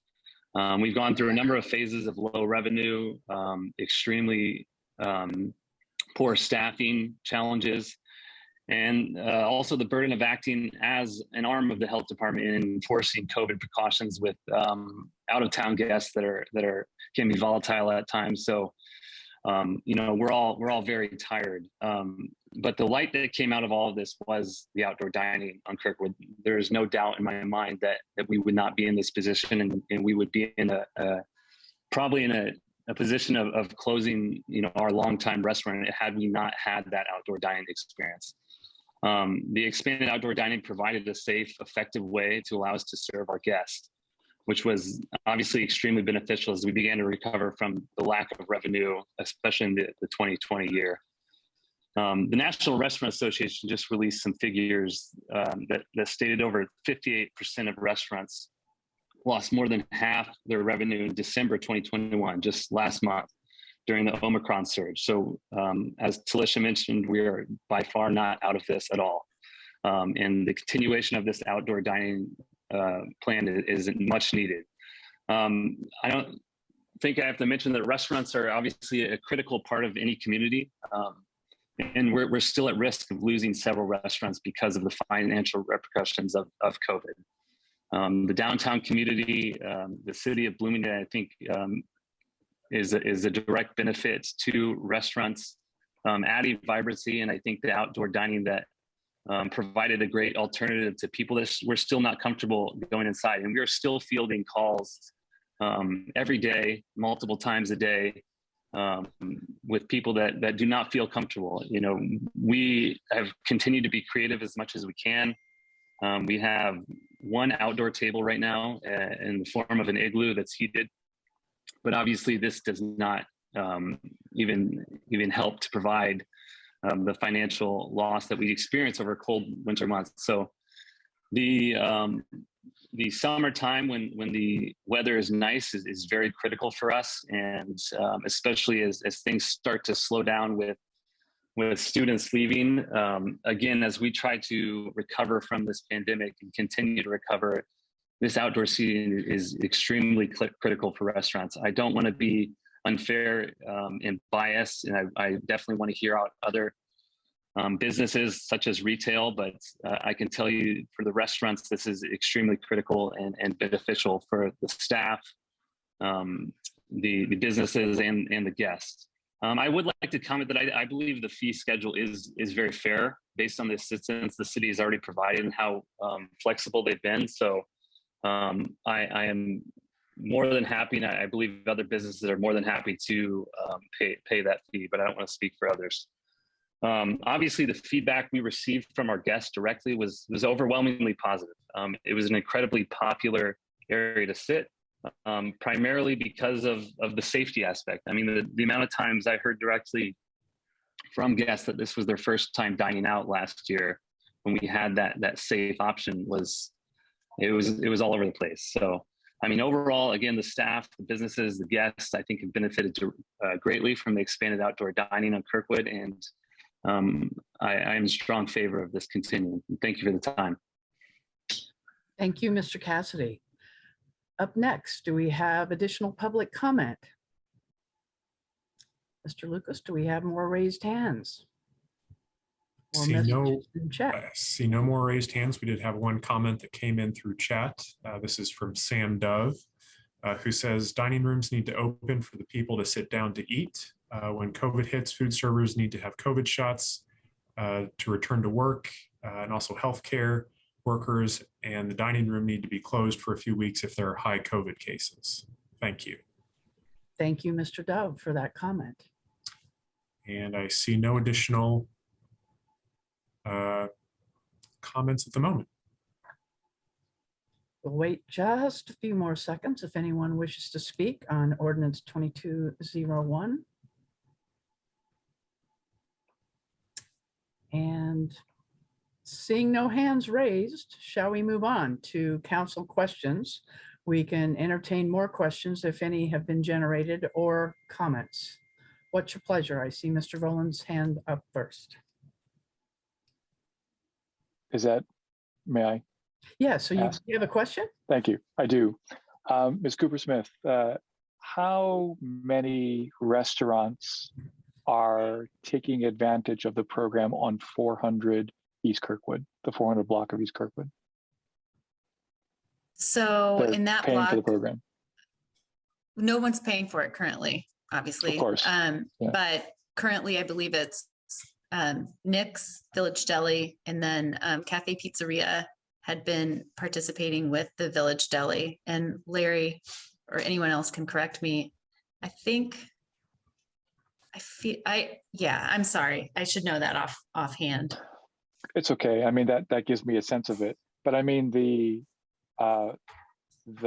fee that they're paying to participate is what, $3,500? $1,250? Yeah. Mm-hmm. Okay. I mean, it does seem to me like there's a disparity between those who rent parklets and those who are benefiting from the bollarded off blocks. Would the program be viable if those restaurants simply rented parklets rather than colonizing the entire, I mean, or at least, rented a parklet according, I mean, which would include one lane of street, leaving the other lane open. But would that not make sense? Let me repeat back just to make sure I understand. You're thinking about the cost per parklet versus the cost per the largest size business on Kirkwood versus the square footage consumed by the Kirkwood conversion businesses. So would it not make more sense for any Kirkwood business, including the larger ones, to utilize the parklet program instead? Yes, I'm having trouble articulating it too, but yeah, that's where I'm going. So if a business consumed 3 parklets, that would be a $33,750 fee. And I think, there's a little variation on how many tables they might be able to get in there. But I think we assume that a couple things about going forward. If this program is approved, we would like to do some more direct outreach with the smaller businesses and try to generate more participation and find out what the barriers are for those businesses. We think that retail shops, there might be a way for them to participate in the closures that could generate some interest. I don't want to speak for them, and I don't have solutions mapped out that I can, attest to, but I can speak to our willingness to try to enlist more participation. So I think if there's, but conversely, if the conversion is not approved, we do assume that a lot of those businesses would seek multiple parklet spaces. But this isn't a two-pronged decision we're making here. It's a single decision we're making to approve this new program as you presented it, right? Yeah. Would ESD be open to unpacking those two things? Because I think that there is a dramatic disparity between the value of the, I mean, it's not even that the restaurants on Kirkwood are getting more value, it's that the lifeblood of many retailers on Kirkwood assumes the presence of convenient spaces for car users to access them conveniently. And we know that the rough demand for those spaces is on the order of $250 a month per space. And when we close off an entire block with bollards, even though not all those spaces are being used by restaurateurs, the spaces are unavailable. So if we were to be more surgical and use Jersey barriers everywhere and not block off any streets, even if we could use Jersey barriers to block off a lane. If a restaurant's going to use a parking space, they could also use part of the lane and still leave some street open so that the other spaces that aren't used by restaurants could continue to be used and benefit retailers. Do you see where I'm going with this? I do. And I would just say that, there have been multiple questions about why these programs are bound together in this single ordinance. And I think it's because that foundational ordinance way back in 2020 is what amended programs together. And so we felt like this legislation needed to come as a package. And then I would kind of punt that to Larry to say, he's the one who can answer whether we should or can consider that. So yeah, and then the qualitative question, and the qualitative question is again talking about barriers and single lane closures. So Larry, are you available? And then I see Mr. Wason also perhaps may want to respond. Go ahead, Mr. Allen. The one thing I would say, so to do what Councilmember Boland's suggesting would obviously need an amendment at least of the program guidelines to verify which areas we're going to be using for which parts of the thing. I would think we'd also like some time to evaluate some of the suggestions here, because there seem to be multiple suggestions whether we're just using parklets or using part of a lane, which raises some concerns for me that I'd want the opportunity to look at closer. One point I would also make outside of the amendments to the way this is structured in the program guidelines that you all could do, and certainly that's your prerogative as a legislative body, is that we specifically designed this in particular, and Councilmember Boland knows this because he was in the Parking Commission meeting a couple months ago when we were discussing this, is one of the other things we did is create a check-in point after the next year of this program. So if this is approved the way it is, there is another opportunity to review this program, review not only the program itself, but explicitly review the fee structure and potentially the scope of the program and the design. So there would be two potential ways of doing that, which would be one, to use your legislative prerogative to amend this. And then two, there's also that check-in point that if we wanted to extend a similar type of program into the future at the end of 2022, then the council, we work throughout this year and with business feedback and with council feedback to kind of change the scope of the program and change the way it looks to maybe implement some of these more nuanced or surgical things as Councilmember Boland stated. Thank you. Mr. Wason, did you want to respond? Yeah, no, I appreciate that. Thank you. And I'll just concur with Mr. Allen in terms of, if we were to want to consider that, I know ESD has brought this forward as kind of the lead department of the city, but it would require some internal coordination to really determine if we want to separate these two out. And I'll agree with Mr. Allen there. And I know, Mr. Boland, you're bringing up the ideas of these one lane closures and things. And I think we really need to look at that from a safety and engineering and just road design, perspective to make sure if anything like that's considered that it's done safely. And, we're not seeing that in other communities where they block off one lane of a two-way street down the middle to try to provide the spaces, and with the way that Kirkwood's designed, we don't want to create that confusion of traffic patterns, in the way it's being suggested now. to accommodate the businesses in the 400 block, it would be the north side of Kirkwood that would be blocked off with Jersey barriers. And to accommodate the restaurants in the south side of the 500 block, we would be closing off the south lanes. And just from a traffic confusion perspective, I'm not a traffic engineer by trade. That gives me great pause. We struggle enough. I don't blame you. Yeah, no, I mean, I certainly understand your concern, but I also know that every day we all drive through the city and encounter construction and closed lanes. Yep, I wasn't finished. I was going to add. Oh, so sorry. We get so many new drivers here every year and throughout the summer for orientation. And I'll just use my own personal example from 24 plus years ago when I first came to Bloomington as a freshman, and I turned down 3rd Street the wrong way during orientation and headed in front of TIS, headed eastbound. That's the point. I don't want to create more traffic confusion there downtown.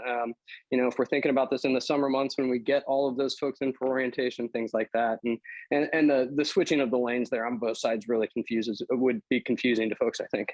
So thank you. I think you're making an argument for returning some of our major streets back to 2-way to make them less confusing, but that's a discussion for another time. Yes, if we can Madam Chair, yes. I noticed that Bob Costello has raised his hand. He didn't get a chance to speak during public comment, and I think he might have something relevant to say about 400 East Kirkwood. Could we hear from him? I will allow that. Mr. Costello, Thank you. Do you have a comment? Can you hear me? Yes. Okay, thank you. Thanks for allowing me to speak. And I want to thank you for addressing this really important topic for the restaurants on Kirkwood. I represent the Kirkwood Community Association, and we have worked diligently with the city, with both Jane Coopersmith and Michael and Adam to thrive and survive during what's been a very trying time. And I do want to make sure people keep in context that most of the restaurants on Kirkwood and some of the retail would not be open today had we not had the opportunity to have outdoor seating. If we touch base with some of the retail operators, you'll find that some of them had the best year they have ever had while the street was closed and people were out and about shopping and walking and conversing and visiting with each other. So I just want to stress the importance of our economic survival, and that economic survival also helped the city because you continued to collect tax revenue from our businesses. And as someone mentioned earlier, the importance of the service industry to the Bloomington community, culturally as well as financially. So I'd just like to sum up to say that I think it's extremely important that we continue this. And I'm actually an advocate, and I'm speaking personally now, not for the Kirkwood Community Association, but I'm an advocate for closing Kirkwood completely and only having pedestrian traffic allowed. But that's another meeting, hopefully, further down the road. But the subject we're addressing tonight, I think COVID is here to stay. We're going to see more variants in the future. And if we want to allow people to continue to lead healthy lives, part of that is participating in the community. And a big part of that is eating together, breaking bread. So I urge you to consider strongly accepting the amendment as proposed by Ms. Coopersmith. Thank you. Thank you, Mr. Costello. Thank you, Madam Chair. Yes, now back to council for any questions or comments. I see Councilmember Sims raising a hand. You need to unmute. Thank you. Thank you, Madam Chair. In one of the whereas clauses, specifically the one that says whereas the public health emergency and the COVID-19 pandemic, as well as their impact on Bloomington's local economy continue. Just for that section, I guess my question is, what do we anticipate would happen in the event that a public health emergency has ended before November 1st? and I don't know if that's the governor, if that's the state Department of Health, I'm sorry, the Monroe County Department of Health. But in the event that, say, the health emergency has ended, and for an example, we go back to in-person meetings and that sort of thing. Have we given any thought to that from the city's perspective on ending it or continuing it or reviewing it, or how are we looking at that? Thanks, Councilmember Sims. I think this would be a good question for Larry again. I keep calling on him for support, but I believe because this is founded on that, some of our actions were founded on the emergency orders. So that's why I'd like Larry to answer. So not entirely for this one. The original order was founded primarily on the declaration of emergency. And as you all are well acquainted at this point, there are a couple of levels to the declaration of emergency. There's, of course, the statewide level of the declaration of emergency, which kind of governs our meetings. And then there's also the countywide declaration of emergency, which comes with a whole host of requirements. The reason why we're bringing this to you in a separate ordinance, as opposed to continuing that older ordinance for emergency powers, is so that this program could potentially, if it's useful, continue past any kind of formal declaration of emergency by the state and would have an orderly administration. That said, there are a few touch points of review, to your point, Councilmember Sims, in this program already. So one of the things that we've highlighted, kind of talked about or talked around, is the coordination of city staff members. And when we say city staff, we mean ESD, so Jane doing her part in coordination with council and coordination with businesses. We have engineering looking at the safety and the setup of each of the seating areas themselves. And we have obviously Public Works doing a very similar type of job, and together they're coordinating about the viability of the staff. And one of the provisions here is that the program could be terminated for valid reasons. So if it becomes unnecessary for a variety of reasons, so lack of participation would be one. We actually don't know yet that these areas would be fully utilized, because if there's no businesses that apply to use these programs, or they don't desire to anymore, then there's no point of having the program in those areas. To anything that would create an emergency or create a public health hazard could be a reason. Other types of emergency could be a reason to shut it down. And certainly, if for some reason there's a consensus in the community that this just isn't working out, generally because it's not being utilized or it's creating any other problems, then we would look at that reevaluation. And then finally, as I mentioned in answer to Councilmember Volan's question just a little bit ago, there is that end of the year review for council to decide whether to take this up, whether we want to continue it, or whether this was an experiment that lasted during these years of COVID and it's appropriate to end at the end of 2022. So there should be several points of checking in all along the way for this program. Okay, thank you very much. I do have one more quick one, Madam Chair, if you would allow that. Okay, is it a follow-up to this? To this ordinance, yes. Okay. Sorry. Well, moving on, this is section 6 and having to do with intoxicating beverages. And I just want to know, either from a business perspective or the city's perspective, have we given any thought to enforcement with regard to possible underage drinking? Or does this allow alcoholic beverages to be taken from that facility or establishment out into, for an example, the Kirkwood area, if they have seats set up? Is it, and who would enforce that if that's the case? So I would say, sorry, Jane, I'll go for it. If I jump in.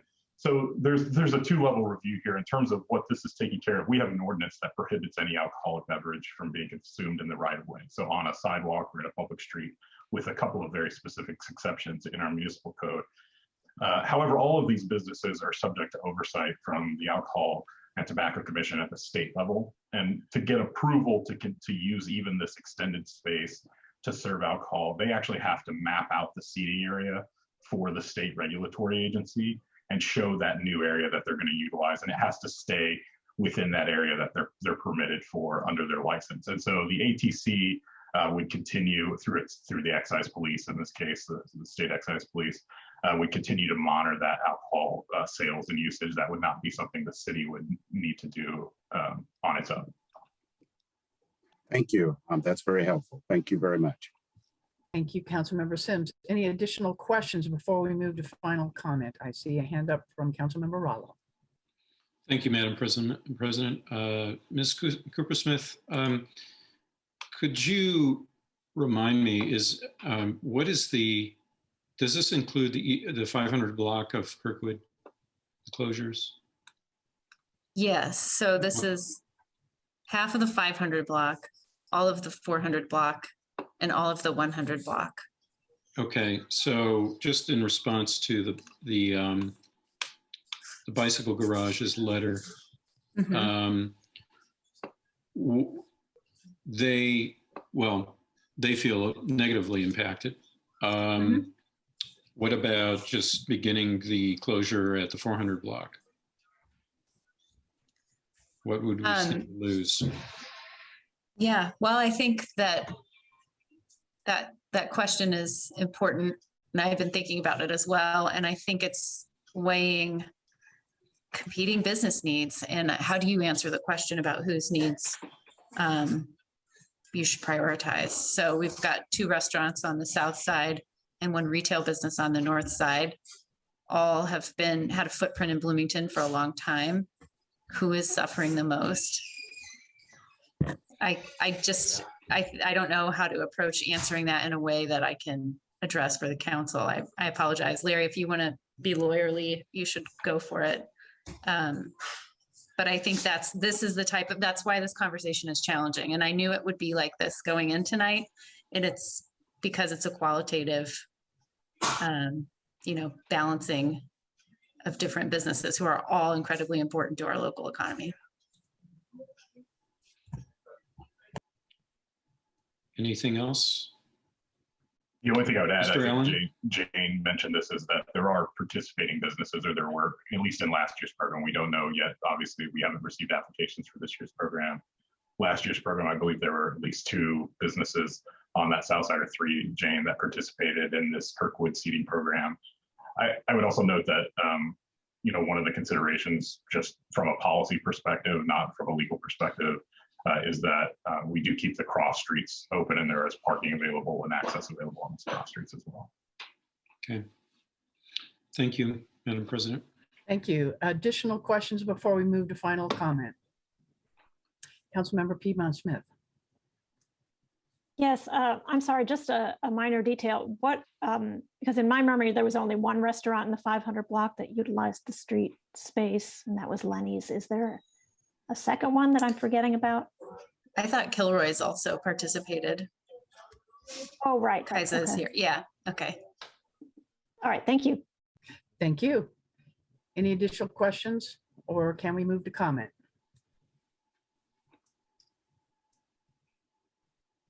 Councilmember Volan, is your hand up, or is it just a residual? You are muted. Oh, I had left my hand up. I'm sorry. I'm ready to make a comment, but I'll wait for others. Okay. Council comments. Councilmember Rallo. Thank you. Well, just revisiting Mr. Harmon's comments, I don't really find them convincing. I think that overall this has been a very good program.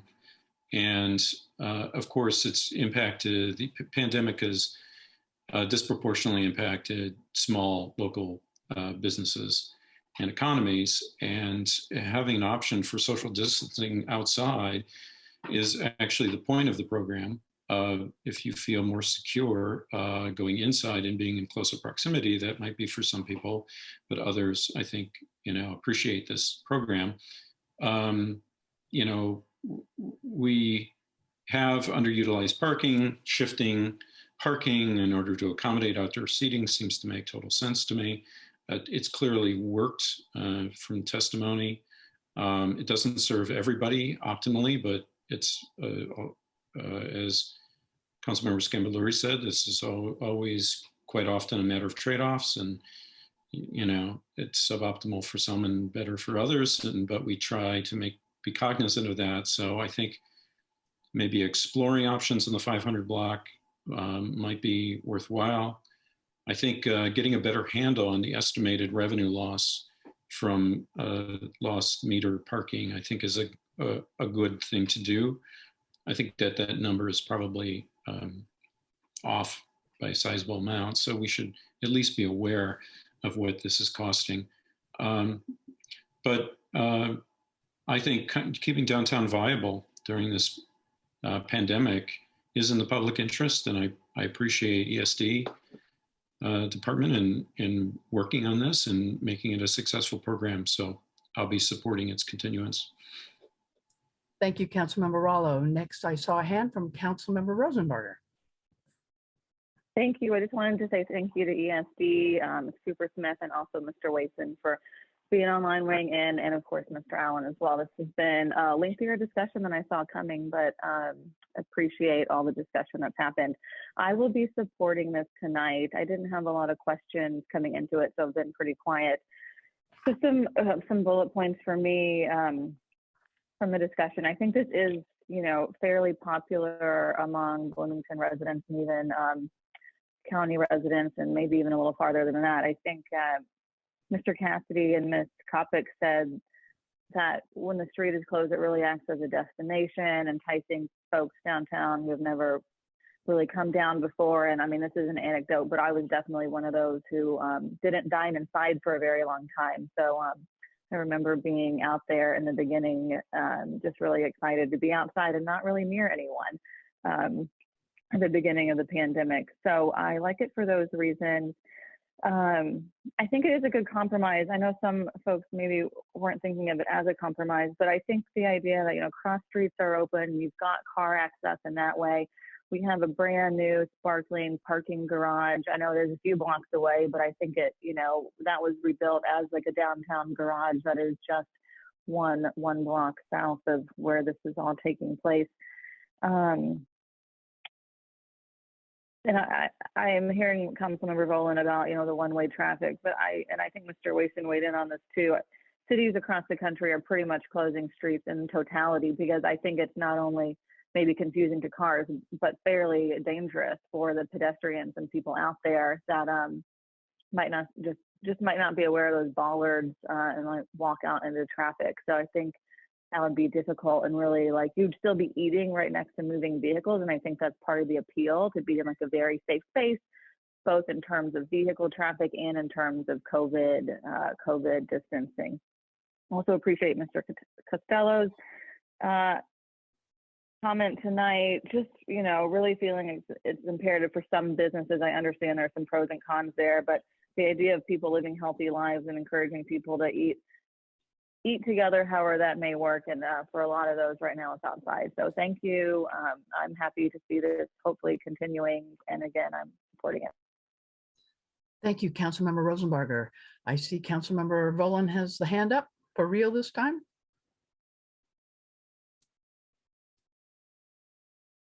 Thank you, Madam Chair. Can you hear me okay? Yes. We've been greatly inconvenienced by the pandemic. There's no question about that. For many people, it's an understatement, which is why we took this action to let restaurants expand outside. The city isn't particularly concerned about revenue foregone because of this program. We're just not. We heard Mr. Wason say that the city's invested $300,000 just in the bollard installation alone. We've invested tens of thousands of dollars in Jersey barriers for various reasons. But the meters that we also invested in are there to ensure convenient access to businesses from people coming from afar by motor vehicle. And we've seen over the lifetime of the meters that people are grateful for the ability to access by automobile, and they're willing to pay for it. But we collect the money in order to regulate, not necessarily because the city, or to invest in the very bollard installations or Jersey barriers that people want. Okay, so we know that in normal times, the demand on Kirkwood per meter resulted in $250 a month. That's the demand per meter. Councilmember Flaherty's right that people have been finding their way to Kirkwood despite its closure or we wouldn't be bothering with this discussion. But that revenue is a direct indication of retail demand. And the restaurant and the retailers who are not restaurateurs are in fact inconvenienced by this. Not the end of the world, but it's an issue.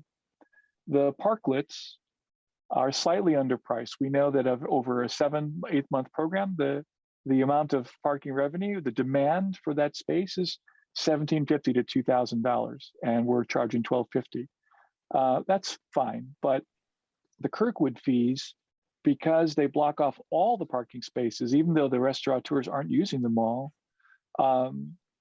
those fees may be too low, or we may be too restrictive in closing the entire block. We installed those permanent bollard facilities for special events, like a street festival, a day or a weekend at a time. I don't think we ever really thought about using them for, every weekend for 7 months, because we didn't think about a lot of things before the pandemic. I fervently believe that a street closed to cars is a good thing.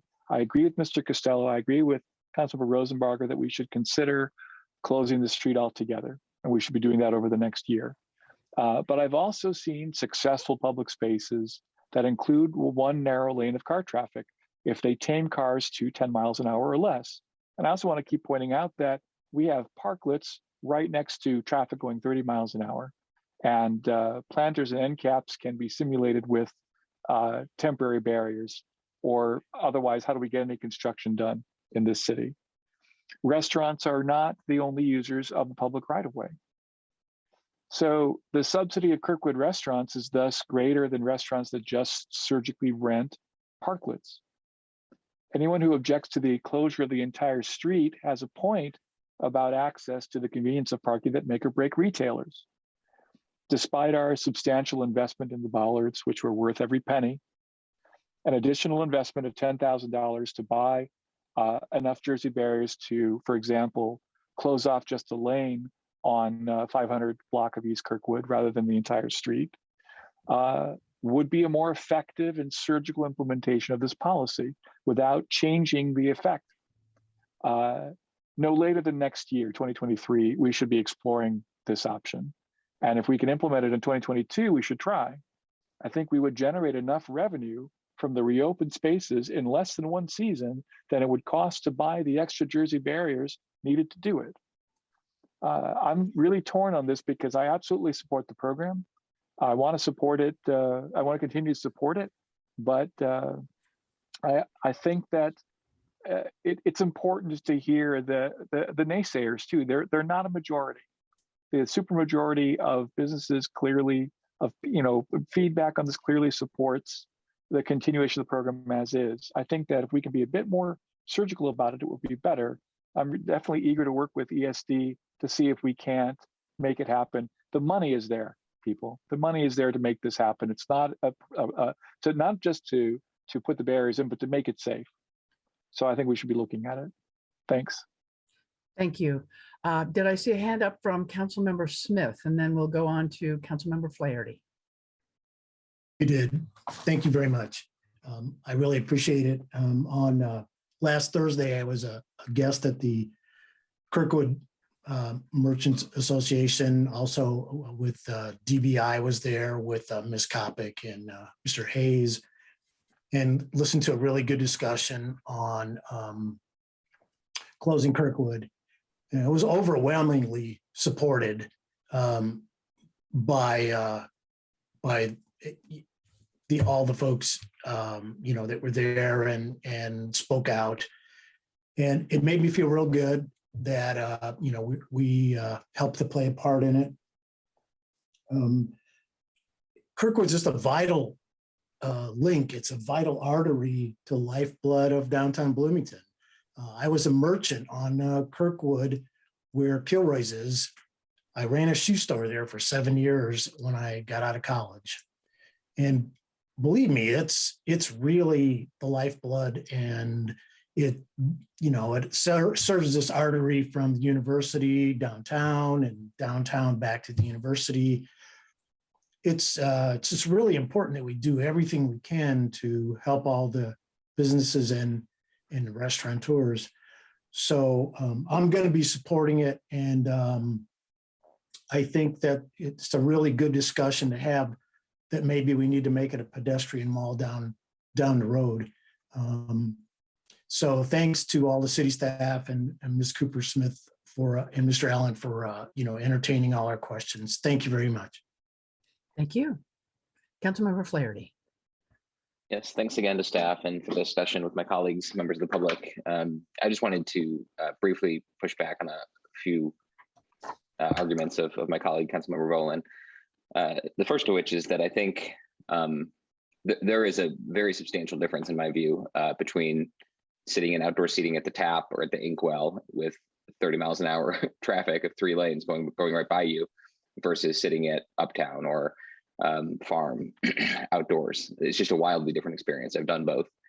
So I don't think it's the same, this idea of a more surgical approach. I also think it sort of assumes that the only benefit being obtained through these closures is directly to the restaurant, as opposed to all of the general public by creating more vibrant public spaces. I mean, that's kind of the whole idea of street closures. Think of Pearl Street in Boulder. They don't just close that street in front of the restaurants, they close it for everyone, retailers included. And of course, they're very successful there. There's a sort of an adage in urban planning circles about the slower a wallet moves by your store, the more likely it is to open. Folks, I mean, Bob Costello sort of referenced to this in his comments, that getting folks out active in this space is helpful for everyone. It helps us to reimagine and more equitably use public space that we have largely turned over to cars over the last century. It's not to say that every street should be a pedestrian street, but I think there are limited places for that where it makes sense, and it's something we should be considering long term. So, I take seriously the concerns of the detractors of this program who are directly impacted, but I question the assumption that they are negatively impacted, like the retailers on Kirkwood in particular are negatively impacted. I would need to see some data that really strongly supports that, which of course is going to be really difficult to control for, given that we don't have trials and controls in real life, and that we're in a pandemic. But the research that's out there and overall about walkability, about public space would suggest that everybody's benefiting from this program, regardless of whether you're a restaurant or not. So I think it's positive, especially in the context of the pandemic, but it's something we need to continue to explore and look at. So I'll be supporting this ordinance. Thank you. Thank you. Additional comment from council? And seeing no hands raised, may I call on you, Madam Clerk, to call the roll? Madam Chair. Yes. Mm-hmm. I did want a chance to rebut if I had an opportunity. All right. I just want to say briefly, Councilmember Flaherty knows well that I support slower traffic. If I could make college two-way, I would. I said that I supported the idea of closing streets, but I would ask him to go ask the merchants of Pearl Street, when Pearl Street was first closed in Boulder, how long did it take for that pedestrian mall to become successful according to the retailers? I can tell you that in Iowa City and in Charlottesville, places where I've both been and talked to the people who were there, both of them implemented pedestrian malls, and it took a decade of abysmal retail sales for those pedestrian malls to catch on. It's not like I don't have the same goal that most of my colleagues do. That's not that I don't support closed streets, is that I know the impact of how hard it is to do that. The pandemic has definitely shown us a third way. It's shown everybody that it is possible. 3 years ago, this conversation was not possible at all. No one would have ever agreed to close Kirkwood so that restaurants could sprawl out on it. So I would, politely beg to differ with my colleagues about this. Thank you. Thank you. And now, without further comment, Madam Clerk, would you please call the roll on ordinance 22-01?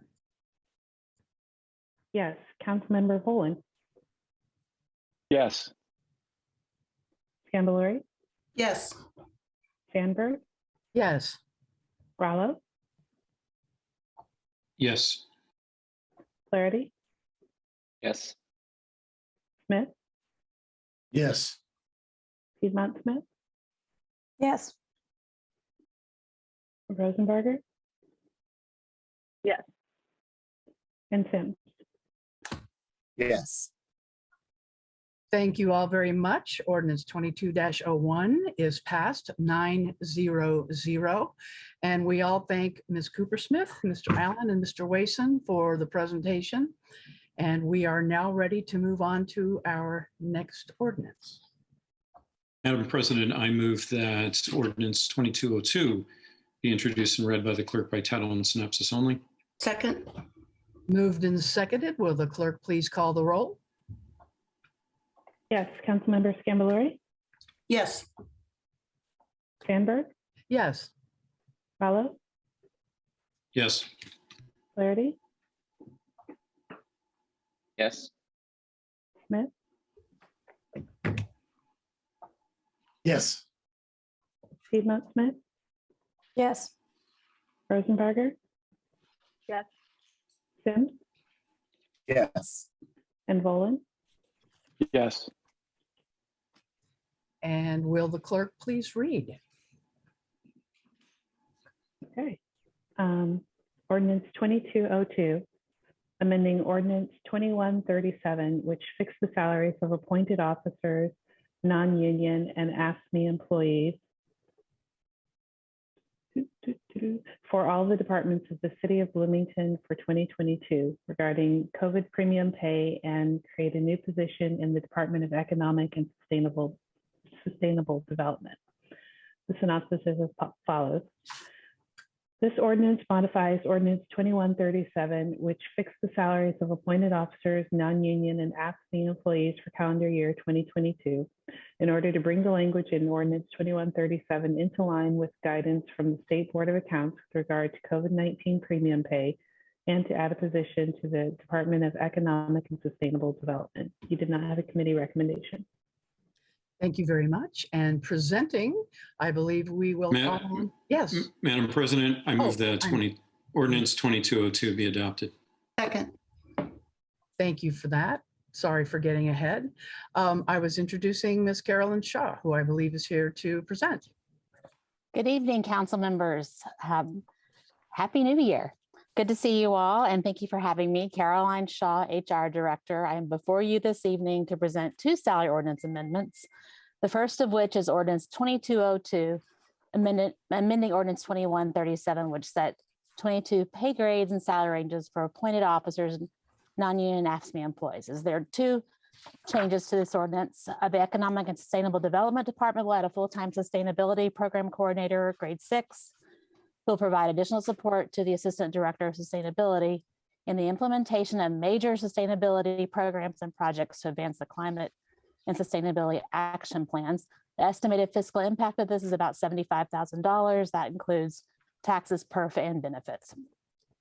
Additionally, the one-time, regular, part-time, and full-time employee COVID-19 premium pay language has been modified in order to comply with recently published guidelines of the State Board of Accounts regarding the use of American Rescue Plan Act funds for the issuance of these payments. I appreciate your consideration for this legislation. I'm happy to take any questions at this time. Thank you, Ms. Shaw. Are there council questions?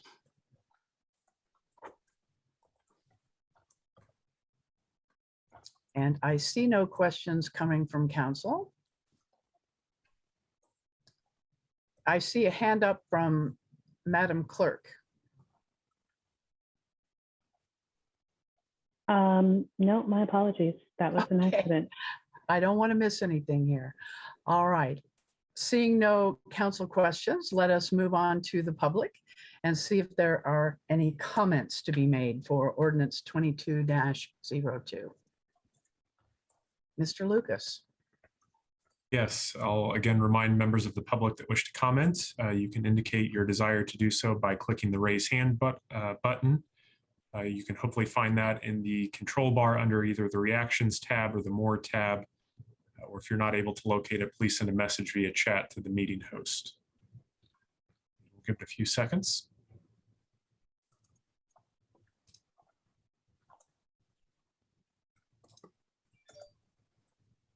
I see no takers. All right. Seeing no public comment, we will move to council for any final comments. Councilmember Piedmont Smith. Yes, just to say that I'm very happy to see the program manager position for the sustainability activities of the city. I think this is additional staff time that we can sorely use to keep up with our commitments through the Sustainability Action Plan and the Climate Action Plan. Thank you. Thank you. Additional comments from council? And I see none. So if I may call on the clerk to call the roll on ordinance 22-02. Yes.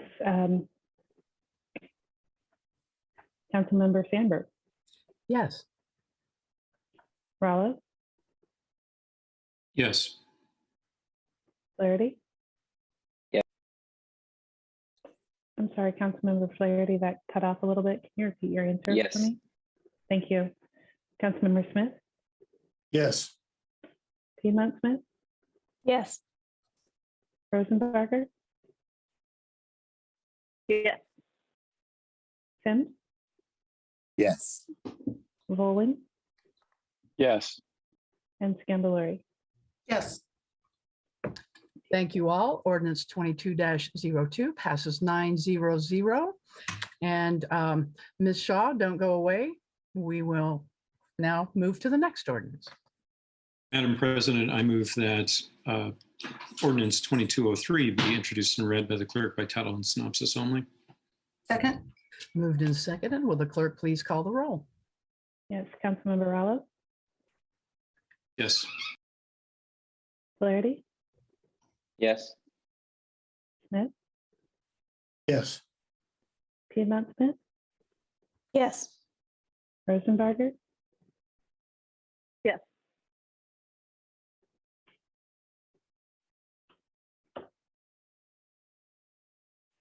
All right, is that everyone? Sims? Nope, it's not. There are a few more. Sims. Yes. Volin. Yes. Scambalori. Yes. And Sandberg. Yes. That's everyone. Sorry. All right, thank you. And are you ready for me to read? Oh, yes, please do. Okay. Ordinance 2203, amending Ordinance 2136, which fixed the salaries of officers of the police and fire departments for the city of Bloomington for 2022 regarding COVID premium pay and retention pay. And the synopsis is as follows. This ordinance modifies Ordinance 2136, which fixed the salaries of officers of the police and fire departments for calendar year 2022 in order to bring the language in Ordinance 2136 into line with guidance from the State Board of Accounts with regard to COVID premium pay and retention payments. There's no committee recommendation. Thank you. Madam President, I move that ordinance 2203 be adopted. Second. Thank you. And we are back to Ms. Shaw. Thank you all, and I'll be even briefer this time. So there are two changes to this ordinance. That's the public safety salary ordinance that we're amending. Again, we're updating the ARPA, the language required by the State Board of Accounts for not only COVID-19 premium pay for, not only the COVID payments for the officers, but also the retention payments that we're giving them every quarter. And then secondly, we've also added probationary officers as eligible for these retention payments in 2022. I'm happy to take any questions at this time. Thank you. Are there any questions from council?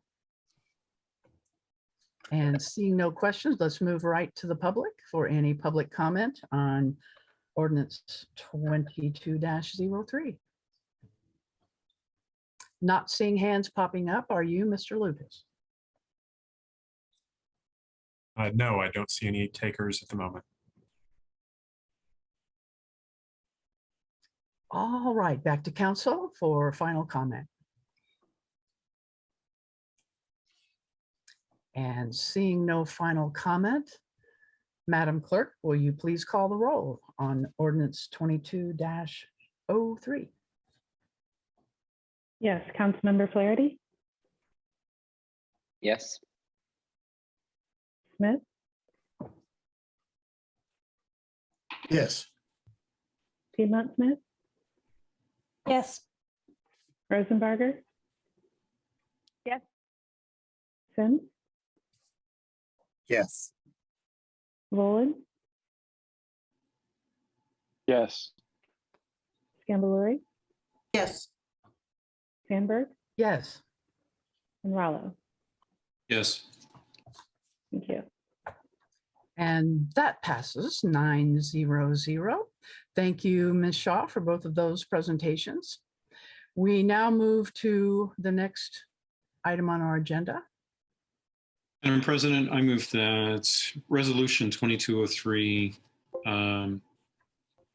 Excuse me? introduced. I Yes. believe that's 2202. 2202, I'm sorry. Be introduced and read by the clerk by title and synopsis only. Second. Moved and seconded. Will the clerk please call the roll? Councilmember Smith,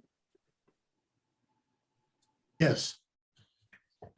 Piedmont Smith, Yes. Rosenbarger, Yes. Sims, Yes. Volin, Yes. Scambaluri, Yes. Sandberg, Yes. Rallo, Yes. and Flaherty. Yes. Thank you. And will the clerk please read?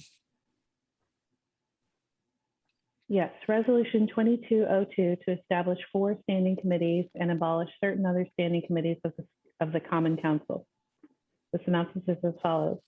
This resolution is authored by Councilmember Sandberg, Councilmember Scambaluri, and Councilmember Sims, and establishes 3 interviewing standing committees and the Sidewalk Standing Committee, and dissolves various other council standing committees. Please note this resolution was revised after distribution in the legislative packet, but before introduction at the regular session on January 12, 2022. The revision removed a reference to the Utilities and Sanitation Committee in the 10th whereas clause, as that committee was abolished by Resolution 2101. All right, thank you. Madam President, I have a question for our council. Yes. Mr. Lucas, is it necessary for me to make a motion to adopt since this is a continuance of a postponed item? Thank you. I was just going to address that. No, I don't think it's necessary to consider another motion. At last week's meeting, the council began entertaining the motion to adopt the resolution, followed by a motion to amend the resolution before finally postponing consideration of those items until tonight's meeting. You can simply resume the discussion of those items where you left off from last week. I believe you would begin comments on Amendment 1 to Resolution 2202. Thank you. Thank you. And at this point, I will turn the gavel over to Parliamentarian Rallo, as I am a sponsor of this resolution. And so you may resume the facilitation. Thank you. Thank you, Madam President. This is our continuance of Resolution 2202, and we were on council discussion of Amendment 1. Shall we continue that? Who would like to begin?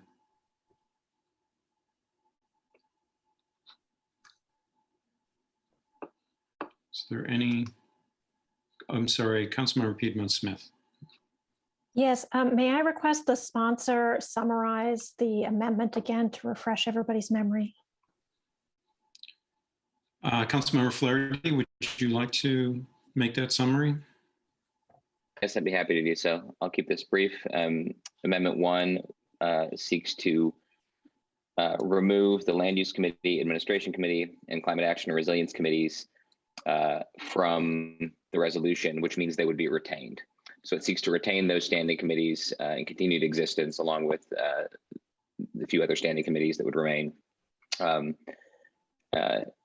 Yeah, I think that's it. There's rationale for it, of course, which we discussed last week, but I think that's an adequate summary. Thank you, Councilmember Flaherty. Is there a council debate and discussion on Amendment 1? Councilmember Volin. Have we exhausted questions? We were on discussion, but I'll allow questions if you have further questions. Do you have a question?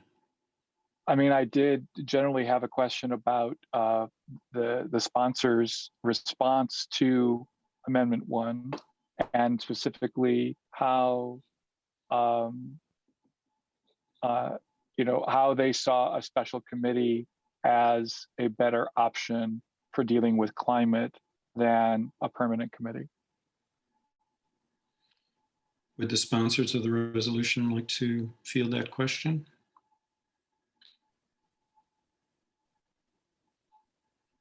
Among the three, Council President Sandberg? I will begin. Amendment 3 is going to address one of the concerns with respect to climate action. And when we get to that, I will be happily supporting that. With respect to Committee of the Whole, it is just thought by us that it's a much more efficient and a better way to handle all things, to have all 9 of us consider them. This does not diminish the importance of any of the work that has gone before. It is simply a matter of us addressing how we do business in a way that is just, we feel better. And I'll let some of my other sponsors chime in. Just for the record, not every sponsor needs to respond to every question, but I'm happy to hear from anybody who would like to say something. Yes, let's give them a chance.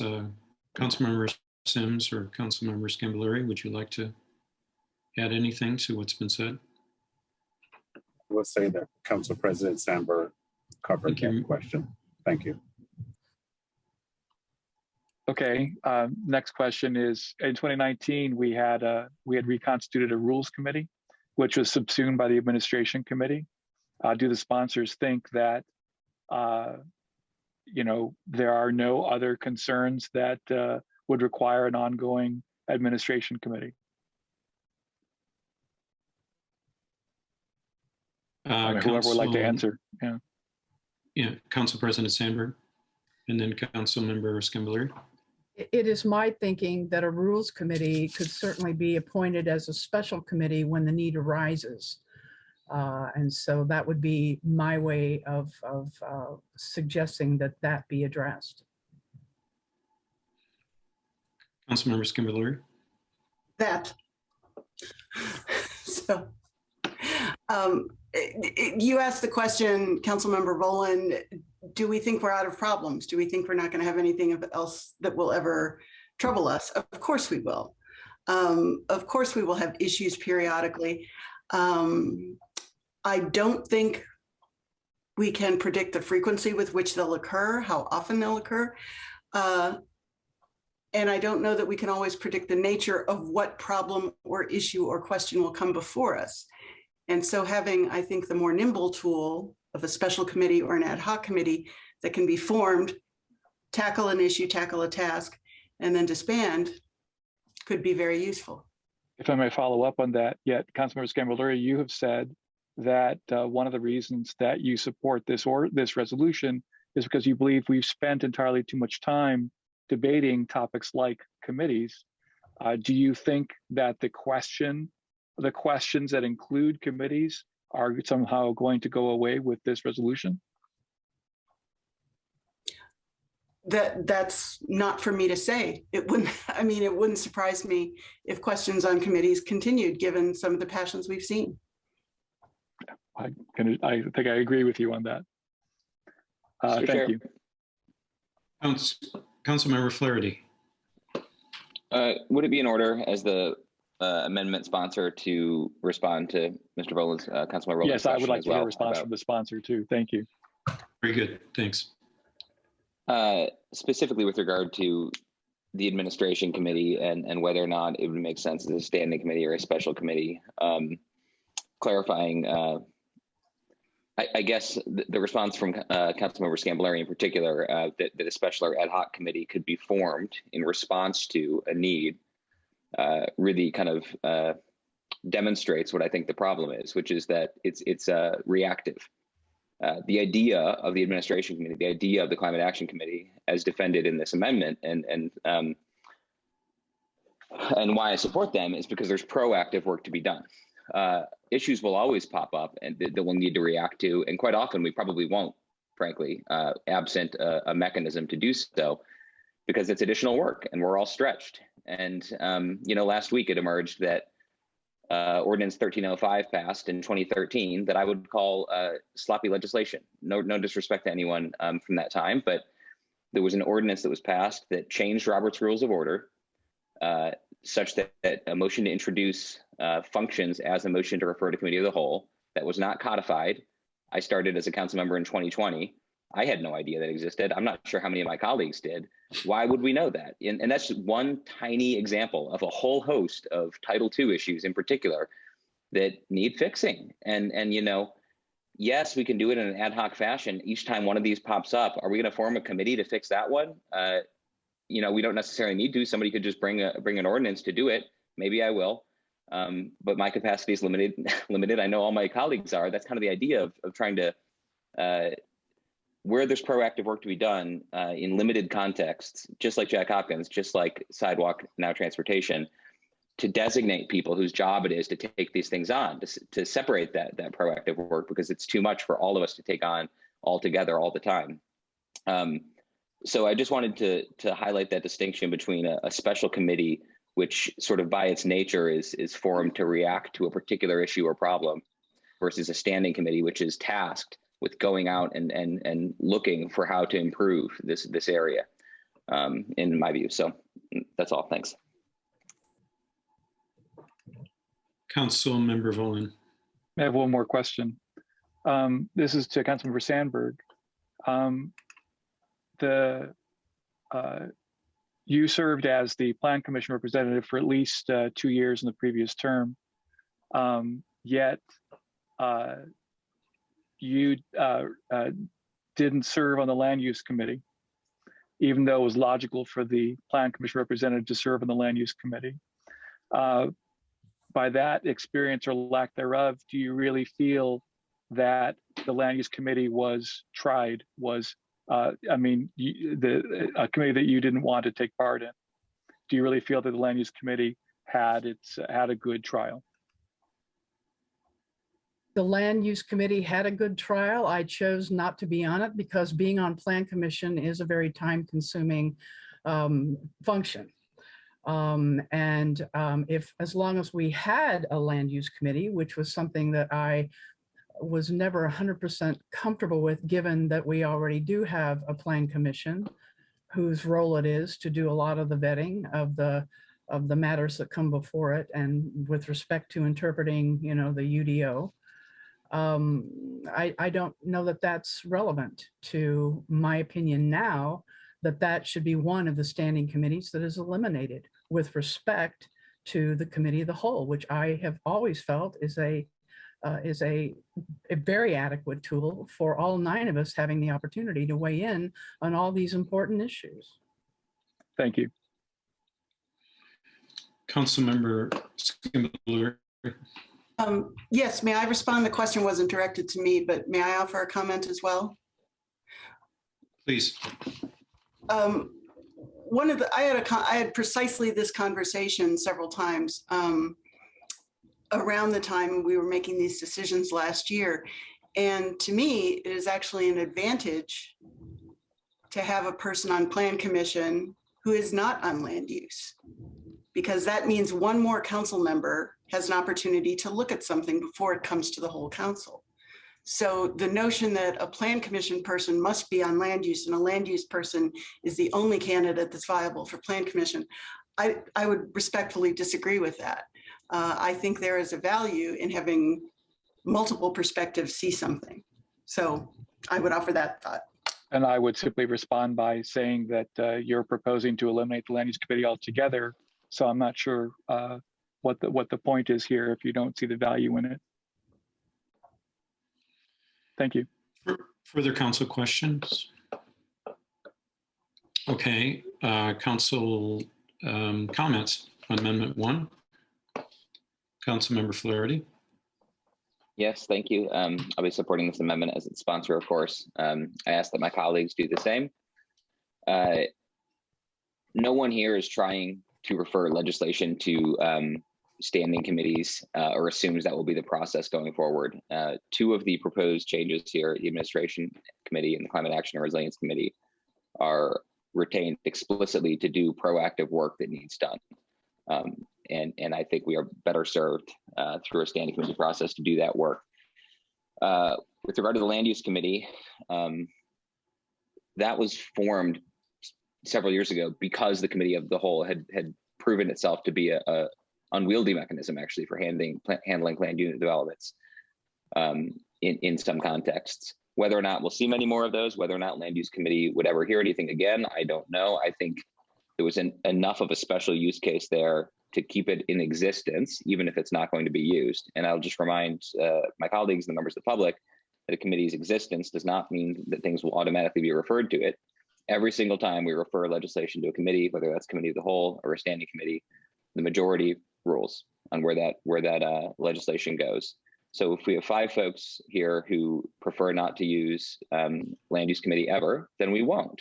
But again, I think there was a justification for its creation in recent history that suggests we would be well served to at least consider it as an option in the future. I'm not trying to include other standing committees for that purpose. I see this as a substantial compromise along with Amendment 2 that are pretty reasonable and well defended. Again, I'll ask for your support in these. While it's my preference to use standing committees more for legislation, and that's fine, that's not the majority view of this council at this time. With Amendments 1 and 2, I feel like that's an adequate compromise that I would be willing to support the resolution as a whole. So thank you for your consideration.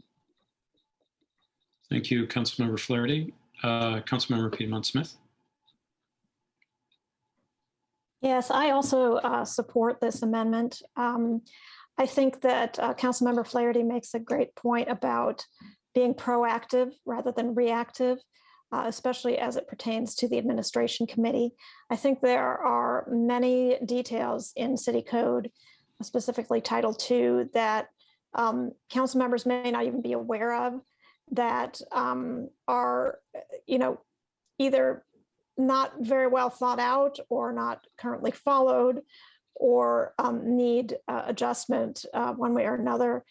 And this piecemeal approach of just tripping over these things as we work on other legislation is really not a good way to do things. I think that we do need to take a close look at Title II.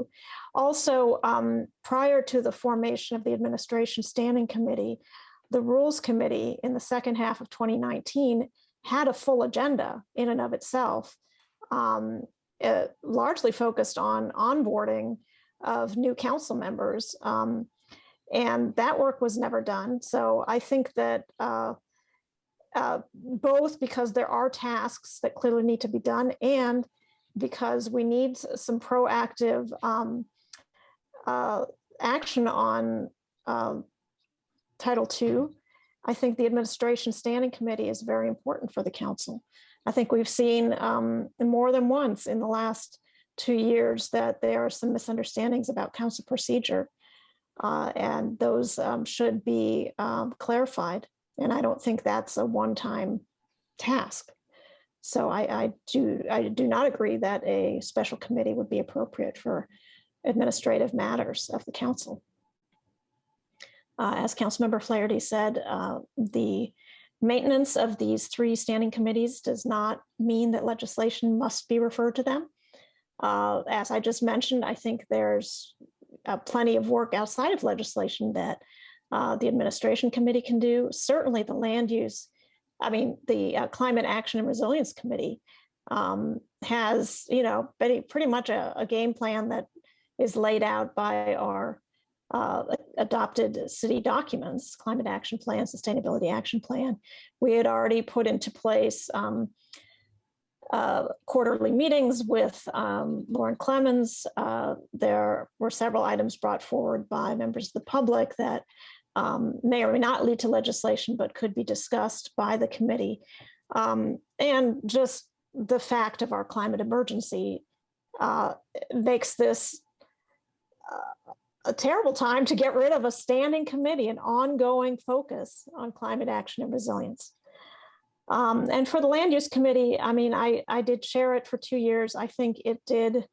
So, you know, maybe I'm biased, but I think that land use issues are often very complex, and it helps to have some members of council who specialize and have a background in considering such proposals.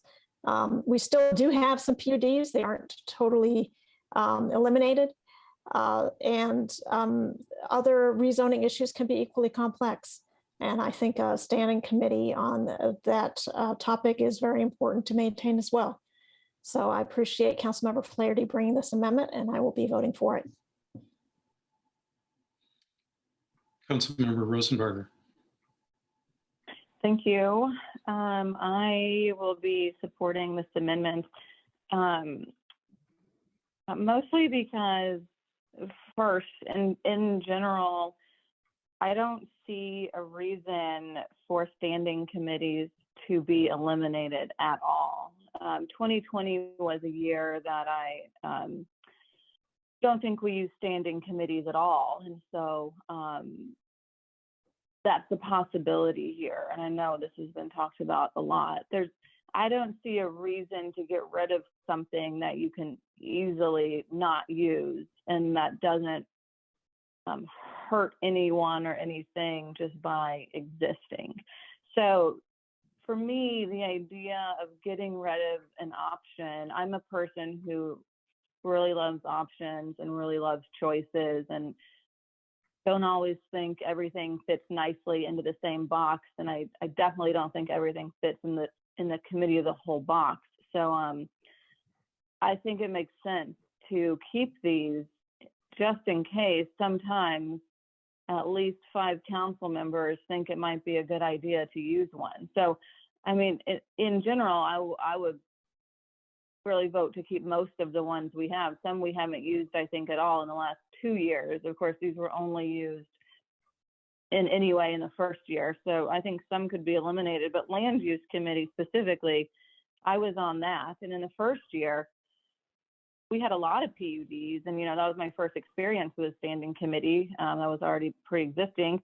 So many PUDs, sometimes we met twice, sometimes we met for 3 hours. And I think our recommendation came to council and council supported them. So saying that Plan Commission brings things that are ready, I mean, we made a lot of very minor, I would say, but very important changes to the PUDs that came before us in terms of like decoupling parking, and adding some greenway, increasing sidewalk space. And it seems like the 5 council members that weren't on land use were appreciative of that and like tended, I think, to vote for everything. So like the idea that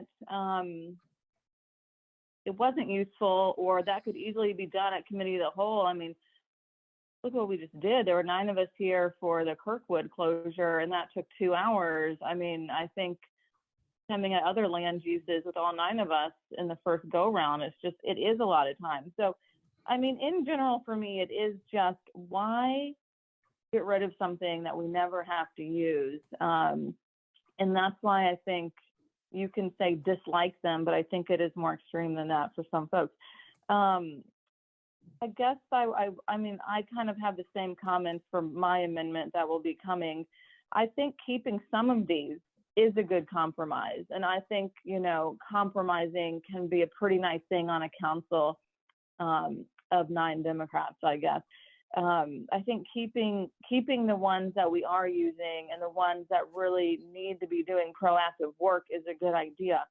One analogy I was going to use later for Amendment 2, but can be used now as well, is like the extra work that has to happen to create an ad hoc committee, a special committee, or whatever it is, just like almost by definition means they're not going to be used as much. Like think about when you own a car and it's parked outside of your house and you use it whenever you want. Think about when you don't have a car and you have to go rent one to use it. You're just not going to be in a car as much. And I think that really is what will happen here. And I think it's unfortunate just that you know, we do have 9 Democrats that I think could do a lot of good discussing and like just a lot of good proactive work in these committees that are trying to be kept. So I don't know. I'm just trying to appeal to the 5 of just like an idea of compromise here to keep some of these. And I know Amendment 3 is keeping 1, but I would ask to keep the ones in Amendment 1 and 2. Thanks a lot.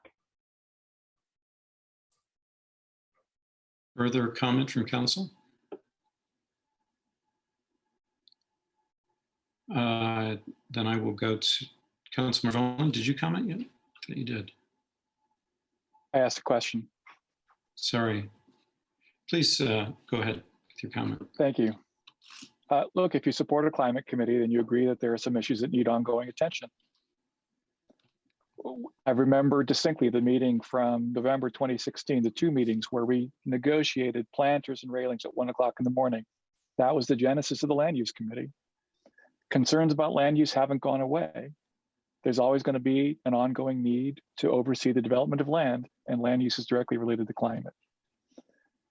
We have ongoing matters about items other than rules, like we're talking about tonight. We've needed to review boards and commissions for a long time. Title II is about more than just rules. All that calls for an administration committee. Every second-class city in the state has standing committees, every single one. Other cities do not look at us and think they should be more like Bloomington. If that were true, then maybe the HT wouldn't have published that article last year about how Bloomington spends more time in meetings than Indianapolis and Louisville, let alone smaller cities. Committees can and do research. Do research, I mean. They considered an issue for a while. Councilmember Sandberg's Special Committee on Affordable Housing took 3 years to deliver a report.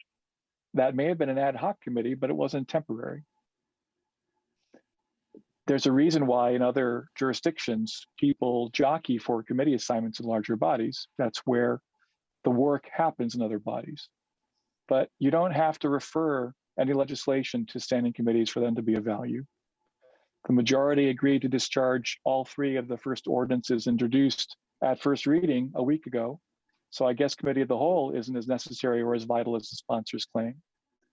I'm okay with there being fewer committees. I authored a resolution at the beginning of last year that eliminated a committee and merged another pair. It was obvious that one wasn't necessary, the other 2 should have been put together. There's no secret that I dislike committee of the whole, but when the question came up years ago, we decided to keep it and make standing committees optional. You could refer to either one. Where is the compromise from the other side? Why don't they support some committees? I'm not okay with the wholesale elimination of all of them. I support Amendment 1. Thank you. Any further comment from council members?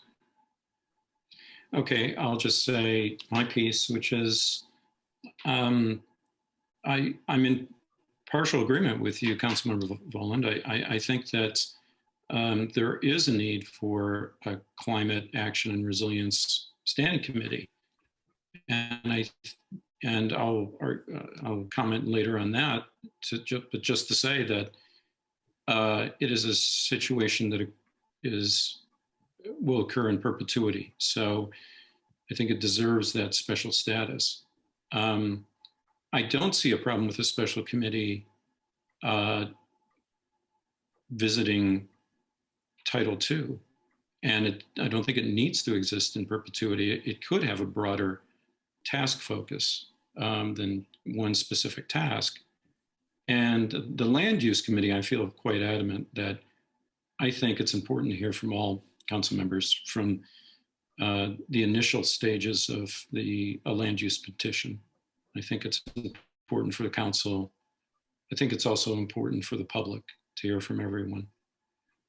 So I can't support Amendment 1, and I will for those reasons. It's not that I don't find some use of standing committees. They work. It's just I find that committee of the whole generally works better. So is there any other comment before we call a vote? Councilmember Volman? Yeah, I would say that, the statement that that people want to hear from all 9 members, that's a factional statement. I mean, if there was a concern that the 4 members of us who served on land use were all of a certain faction, well, that was something that Councilmember Sandberg, for example, could have done something about, but she refused to serve in the land use committee. I don't think that there has been an honest effort by those who would support this, or at least the sponsors, to try committees. I mean, they weren't really tried. They were tried in 2020 for 10 months, 10, not 12. And then they weren't tried in 2021. Councilmember Rosenbarger, I think, mistakenly said 2020. In 2021, everything was referred to committee of the whole. So, and we're not even talking now about retaining them for use in consideration of legislation. We're just talking about them existing so they can do research and homework, and so they can be point people for, so that members can be, that we can, the idea behind naming an entire slate of committees is to cover broadly all the different potential topics that might come up. And when somebody has a question, they can be referred to the closest committee chair or the closest committee to their topic. We don't have to do everything, but when the council identifies point people, it makes it easier for the public to access us. Otherwise, they have to contact all 9 members. Well, we may have time for that in committee of the whole, but the public doesn't. So should they all contact the president if they have concerns? I'm very disappointed that there isn't some flexibility at all on having some committees. Thank you. Thank you, but I would just say I don't see a downside of all 9 members weighing, if they choose to, on a topic of legislation for public benefit. I'll leave it at that. And if there's no other comments, then we will go for a roll call vote. Madam Clerk, on Amendment 1 of Resolution 2202. I think Councilmember Smith's hand was up. Oh, I'm sorry. Councilmember Smith, did I miss you? Thank you, Councilmember Rallo. I just wanted to, just for as an example, when I first joined the council, I did go to Plan Commission meetings and I did go to the Land Use Committee, and everybody does a great job, but it was redundant and it was repetitive and it didn't really serve much of a function.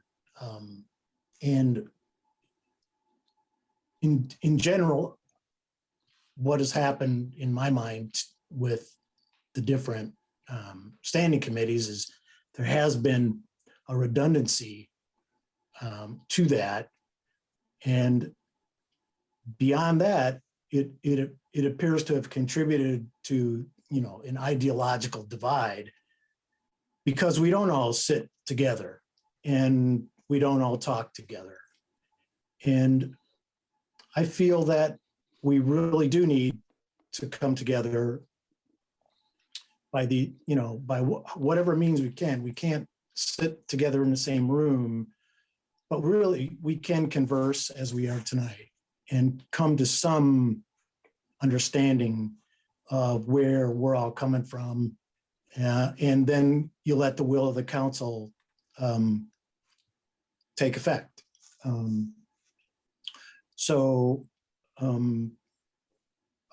Anyway, that's all I wanted to say. Thank you, Councilmember Smith. It looks like Councilmember Flaherty might have a response to that or something else. Yes, please. Thank you. Just to speak to the idea of bridging gaps and differences in preferences, I think it is important to be very clear. I think Amendments 1 and 2 are essential to doing that. Thank you. Thank you. Councilmember Volman. Yeah, first I just want to point out as a point of order that, when members don't speak in the first round, no member should go unrebutted. So that we should all be more conscious about stating our thoughts in the first round. I mean, although, sorry, I'm belaboring this. And now I've lost my point. Never mind. Thank you. Okay, is there further? Councilmember Piedmont Smith. Yes, thank you. And I appreciate hearing council members' perspectives on this. Although I do not understand Councilmember Smith's statement that, well, two statements, that the land use committee was redundant. So what difference would it make then if 9 members debated a planning proposal versus 4 members of a standing committee? So that would just be 9 members being redundant instead of 4. That holds no water with me. The standing committees, he also said, it led to ideological divide among council members. I don't think that's true at all either. I mean, whether we have all 9 of us together or only 4, there are different opinions among council members. That's just the way it is. And sometimes we're in, so-called factions, and sometimes we aren't. Those ideological differences are there regardless. I don't think it has anything to do with whether there's 4 of us at a committee meeting or 9 of us. So those 2 arguments hold no water with me. Thank you. Anyone else here to make a comment before we have a vote? Councilmember Volin, is your hand up? Yeah, I remember my point. At the beginning of 2020, every member was asked to rate the committees that they wanted to sit on. Every member got their top 3 choices. And there was only 4 seats per person to go around. Every member got the top 3 choices. So apparently, if there's a belief that somehow one faction captured the land use committee, it wasn't true, except for Councilmember Sandberg not wanting to serve on it because she didn't have enough time. It wasn't, everybody else got their first choice, their second choice, their third choice. So I don't know what happened or how that could really be, an indication of a lack of collegiality among members or a lack of intellectual diversity. Committees never had the authority to kill legislation. They always had to rise and report. I just don't understand the opposition to them. Thank you. Does anyone else care to make a comment? Seeing no one, then I'll conclude that, conclude that this concludes our debate and discussion. So will the clerk please call the roll on Amendment 1 of Resolution 2202? Yes, Councilmember Piedmont Smith, Yes. Rosenbarger, Yes. Sims, No. Volin, Yes. Scambaluri, No. Sandberg, No. Rala, No. Flaherty, Yes. and Smith. No. Thank you. The amendment fails 5 no to 4 yes.